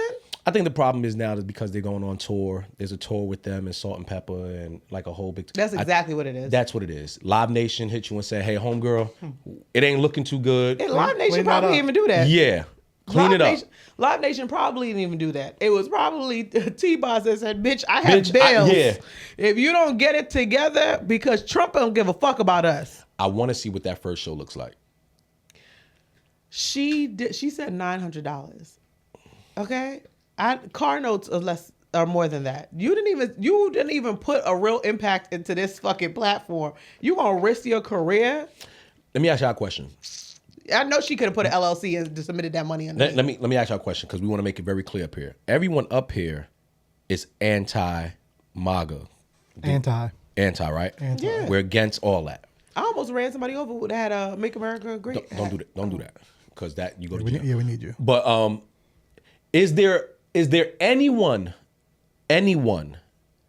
artist wise that if you found out today was a MAGA supporter, you would have a problem denouncing or removing from your I'm telling you today, I'm not fucking with nobody that's moving with that racist. Yeah, I'm rhetoric like, or I don't think whatever. that there's anybody. Because in my head I was like, J, B, no. I'm like, I can't even fathom them being like that. Because I talked to someone recently. I see you soon, girl. I talked to someone recently who said that they were a really big Nicki Minaj fan, right? Let's take a second here. You just skip over that. Why didn't you? That's actually the real question. Why didn't you skip over that? Being dramatic. Y'all. She has said, "Yo, I'm a really big Nicki Minaj fan." I was too. I was a Barb. And I'm a Barb. And she's like, "Yo, I'm not like technically I grew up with this person's music, Yeah. like." So to see them do all of that and say all that, it was really hard to like separate. Like I still went to the concert after, I still listened to the music, but I was kind of like, I don't agree, but I understand how someone that's had that much influence on your life. And even in that, like Michael Jackson, from it would be so. And I still wouldn't have a problem to denounce Michael if we ever found out he was just a sick person, but. I know it would really fuck me up in a way that I don't. It'd be like, how? How could you be this person? You. I think it would bother me, but I don't think that there is anybody who I like that much that I can look and be like, you see what the fuck these niggas is doing. Yeah. And you're me as one of the people who are supporting you, streaming your shit. I mean, granted, my streams probably ain't paying your bills, but I'm one of many who look like the people that they are actually hurting in the process of their policies. And you're okay with that. Like Nicki Minaj, it's so funny because yes, I do love a lot of Nicki Minaj songs and I can listen to a few still, but I hard stop now. Like I would never, going to the concert would never even be a consideration for me now. Yeah, and I want to be very clear. Chilli ain't that person for me. Shit, I don't even think they got a classic album. So, I don't give a fuck about Niggas was so mad about me saying Yeah, they that. was mad. I'm sorry, y'all, but I don't give a fuck. It is what it is. They was like, somebody said out, they were like, you must be young. I said, bitch, I'm 41. Yeah. Like I was outside, I was playing. So I will say that it would be a very hard thing for me to do with someone like Mike, but yeah. I don't think there's anybody exempt. The minute you be on bullshit, you out of here. That was our anti-MAGA section. Mm-hmm. Let's move along. We have a couple of it's kind of like tied in to concerts, but not in a positive way. Like this is actually not even a laughing matter. This is really disgusting and sick. Nigga, I be forgetting what our topics are. I'm not gonna hold y'all. I'm not gonna lie. I kind of want to let you lead it in because you are a woman, and I feel like this is something that I couldn't even imagine having to deal with as a person, like just the safety shit. So you can intro it in. I'm gonna go ahead. So in London, Gunna was performing. And in the middle of the concert, like, you know, everybody records their concerts now. Like, everybody's on their phone. They're recording what's going on. This girl's recording herself. And in the midst of recording herself, having fun, you see the guy in the background. And eventually the video cuts to... Let's use proper terminology, too, as far as what he did. Ejaculates. Yes. Oh, okay. Yeah. I didn't think about it. You got it. I didn't think about Who it. not a journalist? Who? Sion not a journalist. Go ahead, girl. Shut up. Oh, my God. So, basically, we said it's not a laughing matter. 5 seconds later, laughing like shit. Basically, he masturbated behind her and then ejaculated on her, like, in the middle of the Gunna concert. So, like, must have been, like, rubbing up on her during the concert while everybody's jumping around, but she's not paying attention because you're so close to people, body to body. You're just whatever. And I'm not even sure how she realized. I asked, maybe she thought he spilled a drink on her, and then she looked down and she's like, this is nut. Like, literally. And then he went to the bathroom to the point where he had a change of clothes. I'm like, so you premeditated your ejaculation on a bitch at a concert, went into the bathroom, changed your clothes, and that is actually what got him caught and brought out. So what I want to say is not appropriate, but I'm going to say it anyway. We need to go back to killing niggas. Oh, all right. We can't say that. Okay. We need to go back to murking niggas. Is that Can't say that either. Just locking them up. We can lock them up. Nah. Jail ain't enough for niggas nowadays. Somebody ejaculated on... Okay, listen. Imagine... No.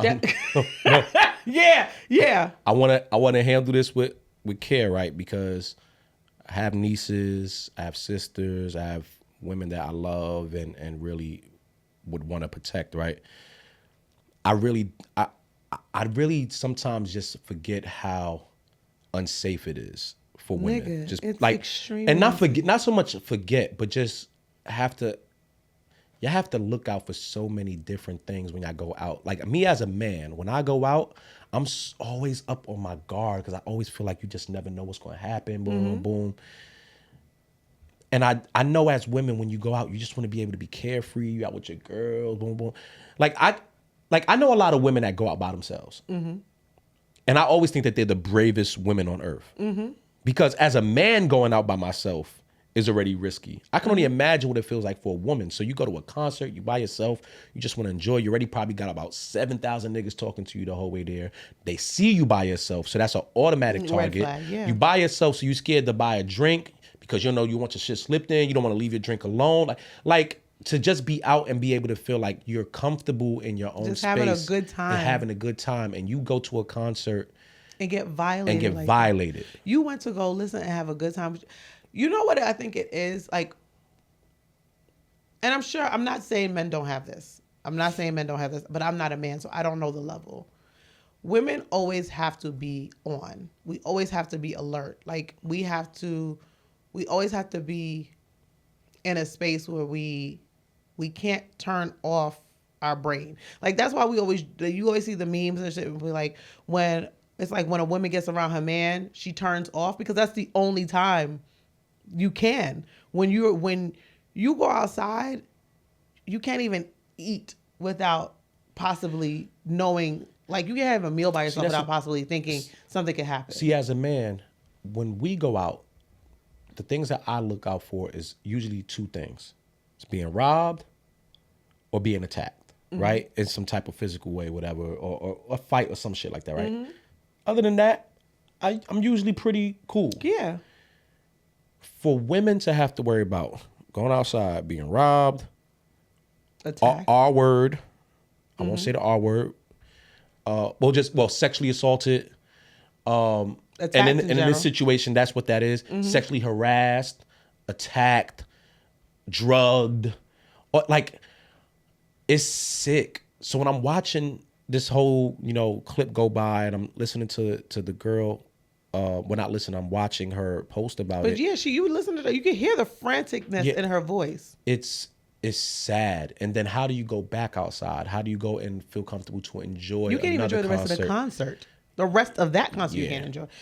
What does your week look like? Niggas gotta go to work the next day. I'm traumatized because I'm the guy now. Like, I remember I was sitting with a girl one time having lunch, and I do this a lot when I'm out. Mm-hmm. I hear the door open.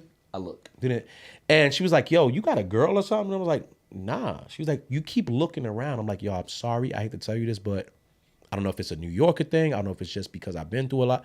Like, I need to know what's going on around me all the time." So the minute I don't know why she asked you. She ain't a real bitch. When I go out with a nigga, I make sure I sit on the seat that is with my back to the. I put my back to the door because he needs to have the access to see what's happening at the door. That is a requirement for me. I don't even question it. Yeah. Like a nigga be like, "Where you want to sit?" I be like, "I'm gonna sit with my back to the door." I know. They be like, "Oh, thank you." Like, yeah. I don't even give y'all make y'all feel like y'all uncomfortable. It's sick. It's sick. I hope there's another moment that I stand on when people say, "Yo, nobody deserves jail." Nope. Some niggas need to go get locked up. And they lock his ass up. And I hope somebody in there ejaculates on him. I pray. Ew. I pray. Should I say that? And I know that's not a prayer I should be praying, but and I'm pretty sure someone will. Not in the way that he want. But prayers to that young lady that went through that. Yeah. And hopefully you find some peace and able to. You nasty nigga. Yeah. If you can, I doubt you're gonna see this over the fucking pond. Ugh. But if you do, or you a nasty nigga that likes to ejaculate on bitches in public, I pray your hairline gets pushed back to the back again. Oh my God. I'm dealing with that now. I and pray it's sad, your eyebrows fall the fuck out. Ooh. I pray that every time you come, it hurts. You nasty fucking nigga. Ooh. I pray when you get to hell that the devil comes on you and it burns. Okay, ooh, thank you. Okay, all right. I'm very angry at that. I'm sorry. I feel like we got a flow going because we sticking with concerts here, right? We are. We got a flow going. So there was footage of Chris Brown performing, and salute to Chris Brown. Great performer, one of the greatest performers we've seen, not just in R&B, but just period. Great performer, right? Just be floating around just that whole floating, arena. flying, just flipping and shit, right? Lining shit up. Well, this time he has a set where he puts a young lady on the couch. It's a chase, but okay. Oh, but chase, you know, niggas, everything that you sit on is a couch for us. We don't know what a love seat is, none of that shit. That's a couch. Useless. It's a couch. So he put the girl on the couch, and he typically gets very close and whatever. Yeah. And at some point, sensual. Some point, he starts making out with the girl on stage. Now, I want to give y'all a little history of me before we get into this. No, God, I don't. As someone who has performed before and has picked girls up on stage, has grabbed their ass. When niggas sent me that video of you holding that bitch up on stage for like 20 minutes, I said, this nigga right here. So, I understand, and I salute you, Chris, because I done got... Anyways, we can never. I understand the entertainment aspect of what he does. I do think that it's a little unsafe. You just shouldn't be kissing random bitches at the concert. But you Chris Brown, and I get it. You caught in the moment. You're a performer. The girl look good. Boom, boom. But come to find out, and I'm not sure how true or untrue this is, but we just gonna run with the story that was given. Yeah. The young lady was there with her husband. Mm-hmm. Because they pan to his face. Yes, and they pan to his face, and he's literally shaking his head. And the girl next to him is like this. Yeah. I felt bad. So it's been reported that the husband took his wife back after that moment. Like a good man. I want to be fair. Right?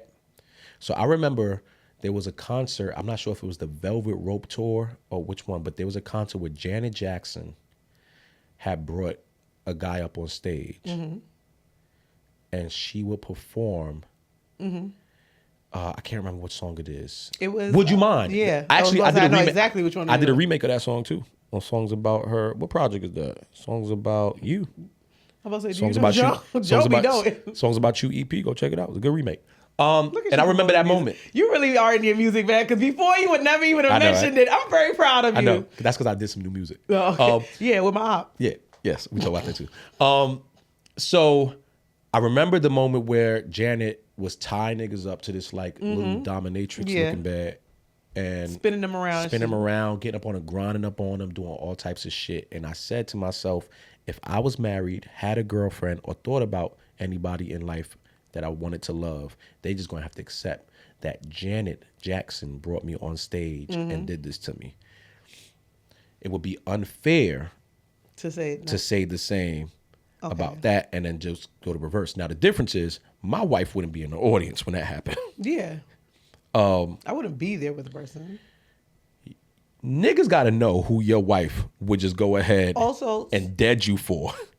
You knew when you brought your wife to that concert that if Chris Brown came up to her and said, yo, this nigga right here, leave him, you got to know that about your wife. But also, I think when the Velvet Rope Tour was happening and all that shit, social media wasn't as huge, was it? No. So, hell like, no. Niggas wasn't going to be as embarrassed because the phones weren't going to be out like, look at this nigga. Now, when you brought her and every phone is out, you can't. I mean, I get it. She sees, and the thing is, I have a theory. I don't think Chris kissed her. I think she kissed Chris. She did. No. You said that he kissed her on stage. He made out with her. And then people were like, Chris kissed her and she kissed back. I think she initiated it. No, she did. You seen when that she put her the tongue? Yes. I said, oh, that's a fucking kiss. Yeah. I know that kiss. And I have a theory. Mm-hmm. I don't think my theory is that was her person. I think that the reason why he forgave her and all that is because she was getting a lick back. That nigga probably cheated. And I promise you, I think she was getting a lick back. The nigga probably was out here like, yo, I gotta take you. I'm taking her to Chris Brown concert. She forgave me for cheating. I got caught. Nah, that's a once in a lifetime opportunity. And the nigga, the way the nigga did this, it was like, damn, I gotta hold it down. I gotta hold it down. Joe, you saying that's a once in a lifetime opportunity to what? Make out with a nigga? Chris Brown. Yo, these people be to make out with Chris Brown, not a nigga. Yeah. To make out with Chris Brown. I don't want to be with somebody. Now, like I said, I'm going to go back to my stance. Maybe because I was a younger dude, I ain't give a fuck. But today, if I'm married to somebody, I never want my partner married, to I feel like is too far. Come on. And the thing is, I would never want to embarrass my partner. Even if we had an open relationship and it was fine, I'm not doing that on the Summer Jam screen. Yeah, that's crazy. Like that's Wait, was this person sitting close? Like, cause I didn't see the video. Yeah, he was literally at the gate. He's at the gate, like leaned onto like the metal gate, like this. So that means she paid top dollar for those. He paid top dollar for that. How about this? They're gonna also have to pay top dollar for the injuries I'm gonna sustain when I jump over this motherfucking gate and get bum rushed by this bodyguard. You're not about to do that and then think you coming back to me. Yeah, the way he shook his head, that nigga, that she got to lick back. I promise you that she got to lick back. I want them to do an interview because I'm really sure that she got to lick back because the way he shook his head, it was almost like can't even do nothing, nigga. Like it was like damn. Nasty moment, but it happened, nigga. You took your girl back. Have you ever taken anybody back who cheated on you? You know what's funny? I've never found out for sure if someone cheated on me, but I'm pretty sure somebody did. Okay. There's one girl I know for sure was cheating on me. I know, but I just never got the proof. I never looked for it. Okay. I think I just got to the point where I was like, you know what? Okay. Would you take somebody back if you found out they cheated today? Oh, you know what? No. The reason, and this is the reason why. Just revelation. No. And I just thought of it. I would have said yes maybe 2 or 3 years ago. Mm-hmm. Today, I'm not cheating on nobody. Okay.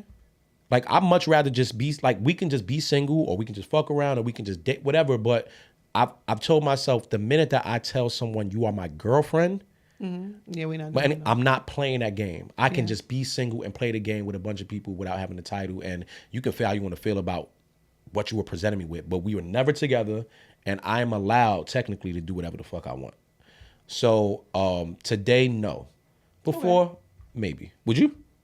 I don't want to say this on camera because niggas is it a type of cheat that he can't do? I feel like it has to be the circumstances. It depends on the circumstance. I wouldn't. That situation could not. I feel like I obviously been cheated on before, and I think that Can I paint a scenario? If your man cheated, no one else knows about it, and he comes and tells you, babe, I made a mistake. I want you to know before you have to find out any other way. I cheated on you with so and so? I don't want to say no. I don't want to say I wouldn't take him back, because I feel like it really depends on who he is to me, and then also my mental space. Like, do I see this going on? There's so many factors, but it's not a hard, I'm not taking him back. It really is, I have to evaluate the situation. And I also think that it's very easy to say, I'm not going to do this, whatever, when you're in an imaginary world. But when you... Same thing with the billionaire shit. Like we said, Yeah, I'm 41. If I think this person is my person, my partner, I have no doubts at the end of the day that I want to spend the rest of my life. Everything else works. And I found out he fucked another bitch. Like, he got drunk, whatever. It's not going to be an automatic no for me. But if this is something where I'm like, I really love you, I have some reservations already, and then this is it, or you had an ongoing relationship with somebody, especially the person I am when I know I'm in a relationship, I try to give a safe space. I try to be considerate. I'm overly considerate. So what made you cheat in the first place? Was it just pussy, or did you want an emotional connection? And if that's the case, we got bigger pictures. Yeah, when you're cheating for the emotional connection with someone else, that's a bigger issue. Yeah, and the thing is, like you said, I don't cheat. I don't even cheat on niggas that I'm not with. That's the problem. I'm one of them stupid bitches. I'm one of those stupid bitches that can't. I know I'm a stupid bitch. I know I'm a yam head. But once I like you, even if I don't fuck with multiple niggas at the same time, like, it's just not in my body. So for you to do that, and it just feels extra harsh to me. So that's why I'm like, it's not an automatic no, but I'm not saying definitively like, yeah, I'm gonna take that nigga back, because. But you're gonna give him hell probably for the rest of his life. I'm not that bitch. I'm not gonna be with you. Yeah, I don't. Yeah, why would like I that stay makes with sense. you when Yeah. I'm gonna give you? I hate people that do that. I hate women that are like that. I hate men that are like that, because what is the point? Because now we both miserable. Yeah, like, aren't you miserable too? You spending your life sitting here. Yeah, that nigga, he cheated on me. I'm not giving him no pussy. I want to fuck too. Like, so what am I supposed to do? Now we not fucking. We just all sad and unfucked in the house. What? Yeah. Girl, go to hell. Joe, are you taking somebody back? Nah. No. Once they cheat, it's a wrap. It's over. A couple years ago, I probably would have said yeah, but I just know my brain would never let it go. Niggas' brains don't usually let it go. Men are very, I know there are some men who have, but the way a lot of men, let me not say all men, a lot of men that I know, the way they think, it feels like an ultimate betrayal to them, because a woman is cheated, even if they have cheated before, because the way they think about women's physiology, their mentality, it feels like a bigger issue to them. And also, they're not all men are as emotionally intelligent as women to see past it, to see past the betrayal, to see past the healing.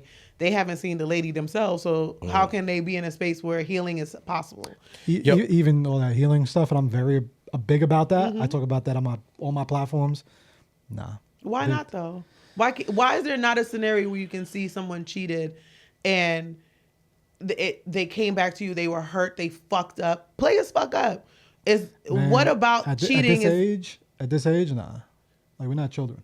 We're not children with a lot of things, but that doesn't mean niggas don't lose $100,000. That doesn't mean any other thing. So, like, you, as my person, as my partner, we took vows in front of God. We said for sicknesses, health, good and bad, all that shit.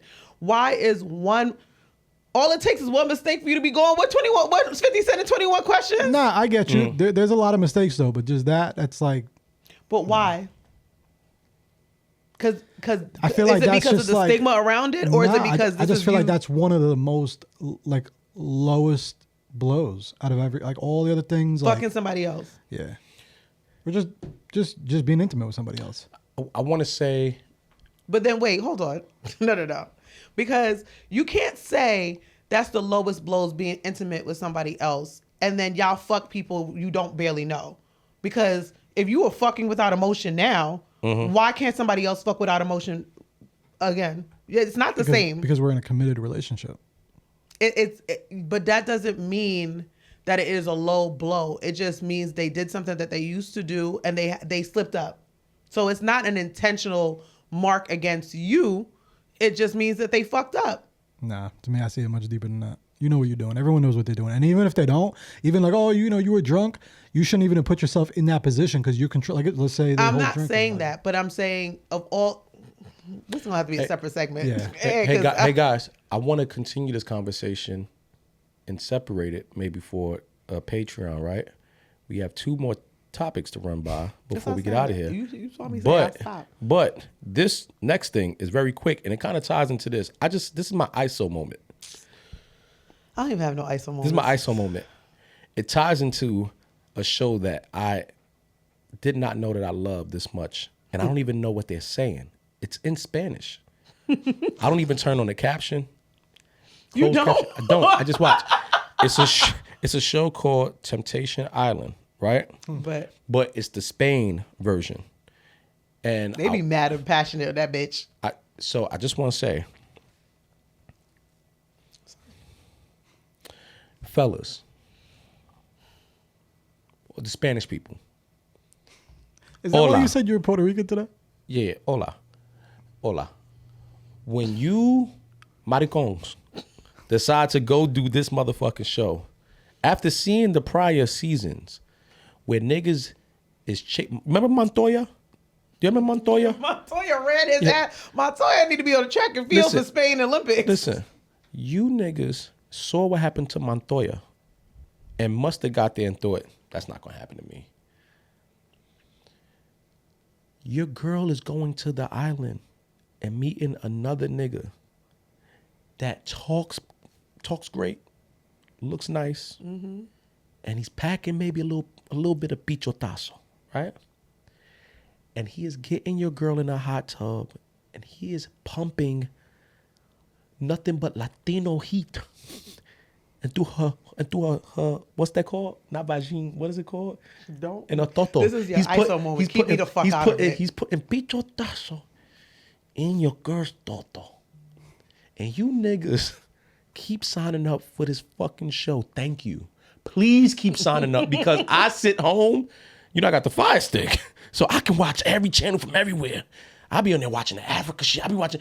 But Temptation Island, Spain, thank you for giving me all the enjoyment. I don't need no translation. I don't even give a fuck what you niggas are saying. All I know is that there are men out there signing up to have to be put into a situation where they have to now watch their girl cheat on them on a small little iPad. You niggas is cucks.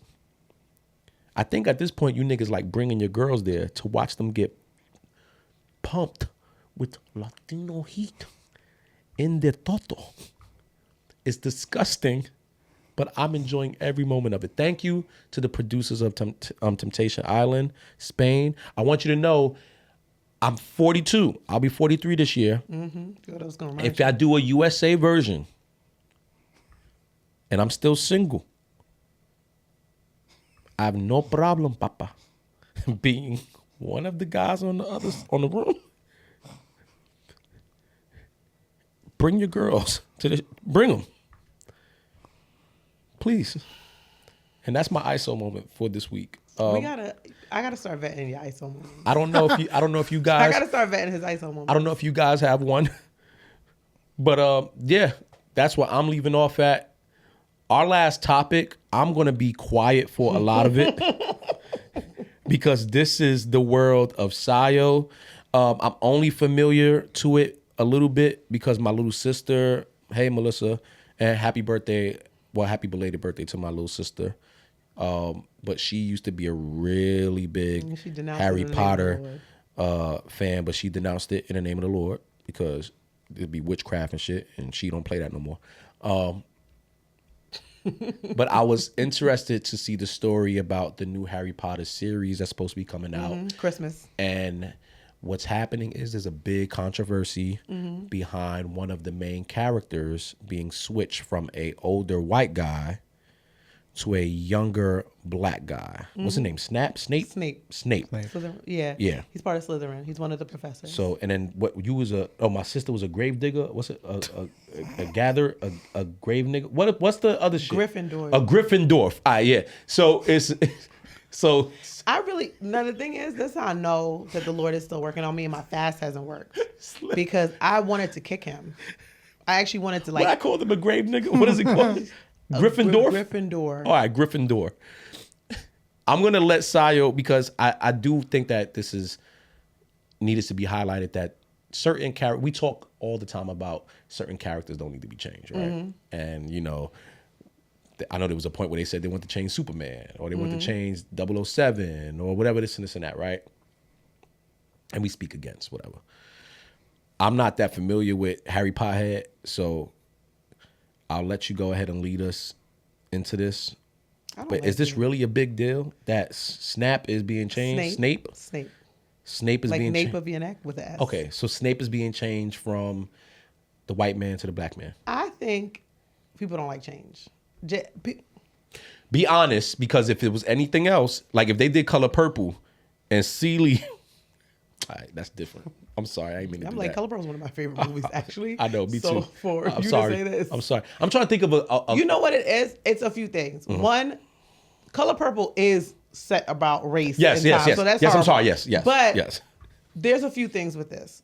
People are diehard Harry Potter fans. What if they did The Bodyguard and instead of putting a black woman, like what they did to The Bodyguard, and they redid Whitney as like an Asian woman or white? Yeah. How would you feel? I would be upset because it's Whitney fucking Houston. But Whitney Houston he's not the main character. It would be like, I can understand if they made Harry black. Oh, so Snape ain't the main? He's one of the main characters, but he's not Harry Potter. All right. It's not like it's the Snape series books. It's Harry Potter. But can we put this out there though? The actor that was him died, and he was also like a pretty legendary actor. Yes. Oh, I didn't know. He passed. Oh, he passed. Oh, yes, Alan Rickman, Die Hard. I don't know his name, but he did pass. Okay. So they were. Look at Joe knows something now. Finally. Look at know about Harry Potter. All the time. None of the characters are the same. That's also the thing. Okay. So they all got characters that mimicked how they look in the book, and the only one that really changed was Snape. Let's also be clear that J.K. Rowling, who is the writer of Harry Potter books, was also a known racist. Really? Yes. Wait. Yes. It came out later. And you still fuck with Harry Potter? Because Harry ain't racist. But the creator is. I already wrote the book. I already written the books. Read the books. This goes back to our MAGA segment. It's not the same. You supposed to denounce Harry Potter. No, I'm not. And you say you a Gryffindor? I'm a Slytherin. A Slytherin. What's that? That's like a blood crip? There's four of them, so it's four gay. All right, so it's Latin Kings. Who's the Latin Kings? I would guess that would be Hufflepuff because they're yellow. Okay, so that's all right. That's Latin Kings. Yeah. And who's red? Who's red? Gryffindor. So that's the Bloods. Yeah. Is there blue? No, because Slytherin's green. But the two main. That's close enough. We'll take the two main ones. The Bloods and the Crips are Slytherin and Gryffindor. They always going against each other. Gryffindor is supposed to be like the heroes. They always stand for what's true. They stand up for what's good. Slytherin is they portray them as like the bad guys, like the evil ones, but they're more people who are like they focus on themselves and they try to like selfish niggas.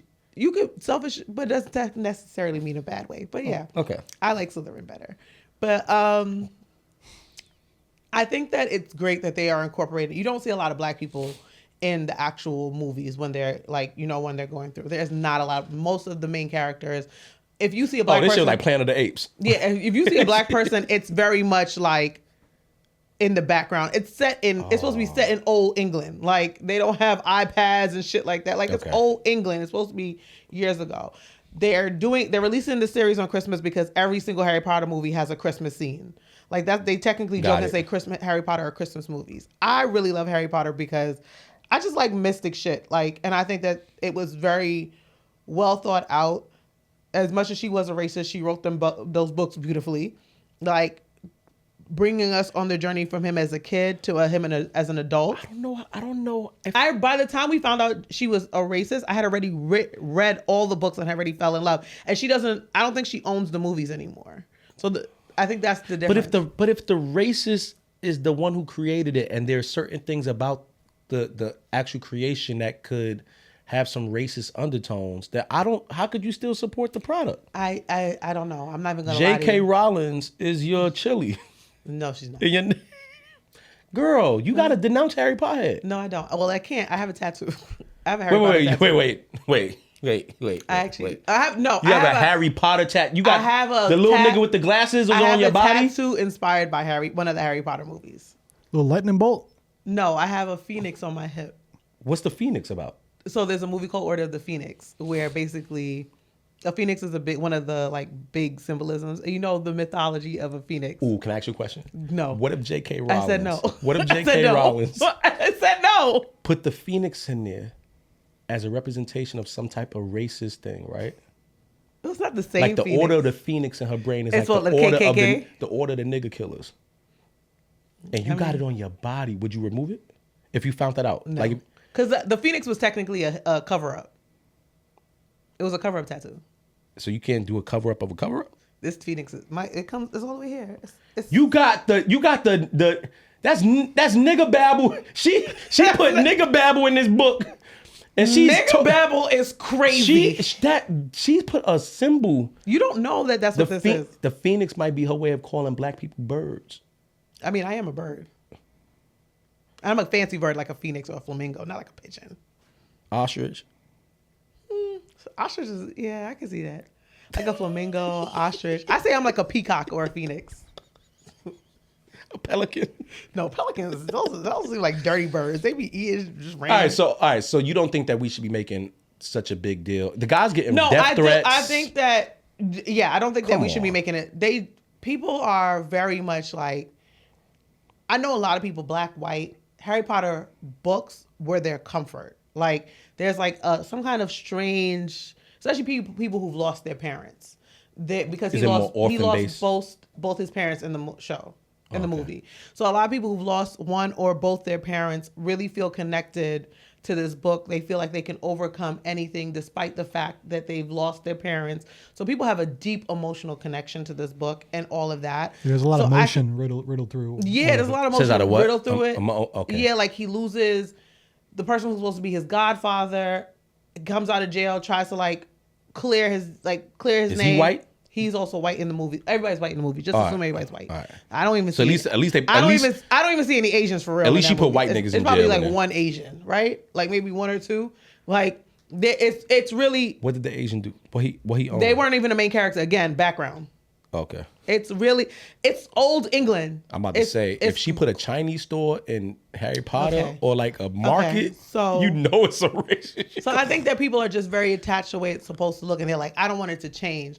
But at the same time, look at all the remakes that we have now. They are being more inclusive. Yeah. Like when I can't even think of something specific, but a lot of the remakes you see, even if they didn't have it before, there are transgender people. There are Wizard of Oz. Wicked. Yeah, oh, perfect. LGBTQIA. Like there's all these things. Like they have people from the differently abled community in what is the shit with scary ass Cynthia Erivo now and Ariana Grande when they're scary versions? Oz.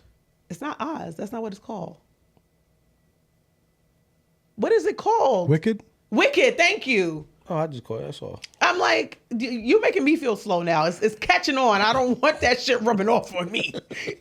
Please. Okay. So I'm just like, whenever they're remaking things or they're doing things over, you obviously have to kind of make up for the lack of representation there was before. And I don't think that Snape being white was so pertinent to the damn film that a black man can't play him.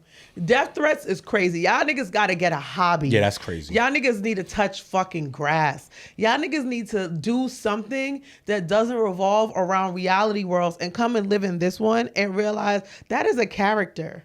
I think some of those death threats and some of that comes from some of the viewership maybe agreeing or connecting with the racist J.K. Rowling. Yeah, niggas is racist. Feel like, and this is why I put racism on anything. There's a lot more racist than you realize. And even if it's not blatant, loud, disrespectful, it's a prejudice that comes with you thinking that this certain group of people act a certain kind of way. And like I said, J.K. Rowling wasn't like, oh yeah, like I'm wearing KKK and swastikas every places and shit. It was yeah. Yeah, but it was like it came out that she had made racist comments and things like that. See, I like finding out that racists are racist. Like I don't want them to hide. Yeah, like, don't hide. Like I just found out Bob Barker. Oh, is racist. I didn't finish the documentary. I started watching it last night. Please finish watching. Bob Barker, I know he's dead now. That's the other part too. I hate when people are like, yo, racist people, they always get their karma. But no, that nigga lived until 90-something, happy to his grave. Yeah. All this shit don't get called out. And he ain't here to see us go ahead and kick his back in, so it don't matter to me. But yeah, I want my racist I want my racism out in the open. Yeah, please. Yeah. So I can know exactly how you think. I can maneuver around it. Yeah. Like I could, because the thing is, I'm not gonna. A lot of times I can't change your mind. If you grew up with this racism, I can't change who you are. But I at least want to be able to be like, this ain't it. This ain't it. I know how to deal with you because I know what I'm saying. You're racist. Like it's not me. You are racist. I'm not crazy. Well, listen. Salute to all the Slytherins and Ravenclaws, Gravediggers, Ravenclaws, Ravenclaws, Raven Simones, the Slytherins, the Raven Simones, the Huff and Puffs, and the Gravediggers. Salute to all of y'all, and we hope that you guys support this new black man and his journey of being Snape. That's his name, Snape, right? Mm-hmm. Professor Snape. It looks like it's gonna be fire. And I'm gonna watch it. Me and my homegirl, we really enjoy Harry Potter. Does J.K. Rowling still get paid off of this? The books, I think. I don't think the movies. Okay. I have to find out. If you found out she was still getting paid off of this, you would still watch? Well, this is a show, so she's definitely not getting paid off of this. That's not the question you asked, I know. Yeah. Do you think we're getting 7 seasons? A season for every book? I don't know. I actually don't know. I'm. It's 7 books? Yeah. J.K. got paid off of that racism. No. That It's is one of the it's one of the biggest franchises. There's a whole, there's a Harry Potter world in Universal Studios. No, listen, they had a Harry Potter pop-up shop in Manhattan, and my little sister and in Westchester. My little sister made me and somebody else go at the time, and I mean, don't get me wrong, it wasn't interesting because I didn't know what the fuck we was talking about, but it seemed like a really big deal. Listen, I found out what gang. In fact, I did find out what gang I was a part of. Yeah, because you had the sorting hat. You have to do the thing. Yeah. The hat. What did they say you were? I think I was a blood. I think I was a red. What's that? Slytherin? Slytherin is Snickering? green. Slytherin is So what's green. the red? Red is Gryffindor. They're like red and gold. I don't remember. Useless. She's Gryffindor, so maybe you're the same as her. No, we was different. No, we was. Oh, well, she's Gryffindor, so you weren't that. Yeah. Maybe you were Hufflepuff, that doesn't make sense at all. Ravenclaw. You have to be one of the main. Ravenclaw. Why would you be Ravenclaw? I was a Ravenclaw. Anyway. I was a bear claw. When you go to like. So, but yes, and my tattoo is still staying because it has to cover. It's covered up that other tattoo. I want y'all to know what we're gonna do is we're gonna plan a AEOE cruise or beach day. I don't like cruises. So that we can. I've never been on one. I have vertigo. I don't get. I can't fuck with the water. Large mass of water. I love water, but I have vertigo. I'm gonna be dizzy the whole time. I'm gonna be. We can do a beach day though. We're going to do a summertime beach day. We'll invite some people out, and then we're going to sneak pictures of Sayo's Raven. All my tattoos are on my Instagram. We're going to go ahead and we're going to post the picture of Sayo's tattoo very soon. Yeah. It's a great episode, guys. I feel better. I don't feel so nasally as I did. I think the Zyrtec kicked in.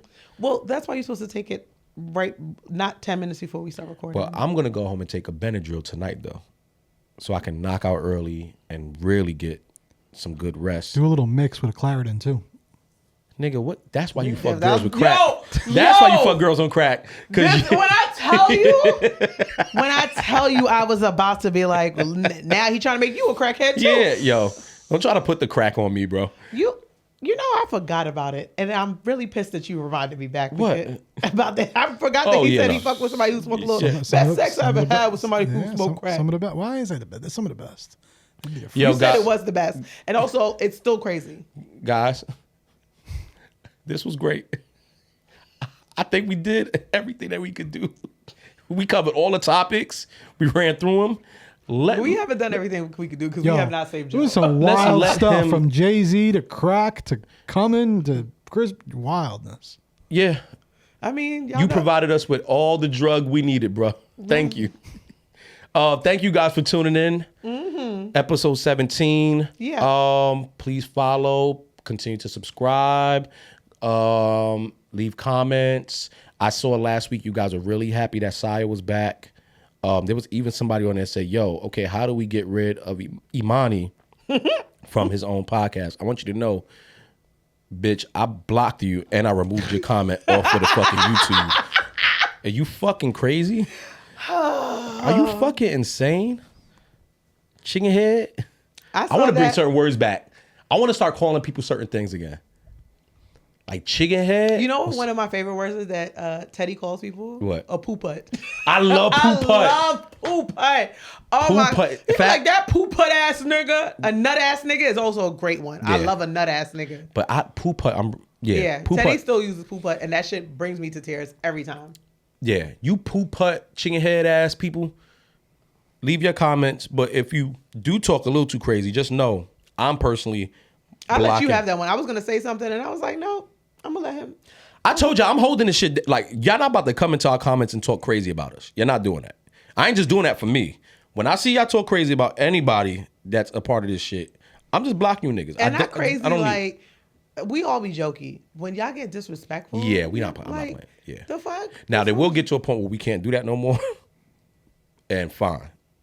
Because we'll be too rolling in the dough to give a fuck about what you need. But for right now, while we can still maintain some level of respect around here, we're going to do that. All right, man. See you guys next time.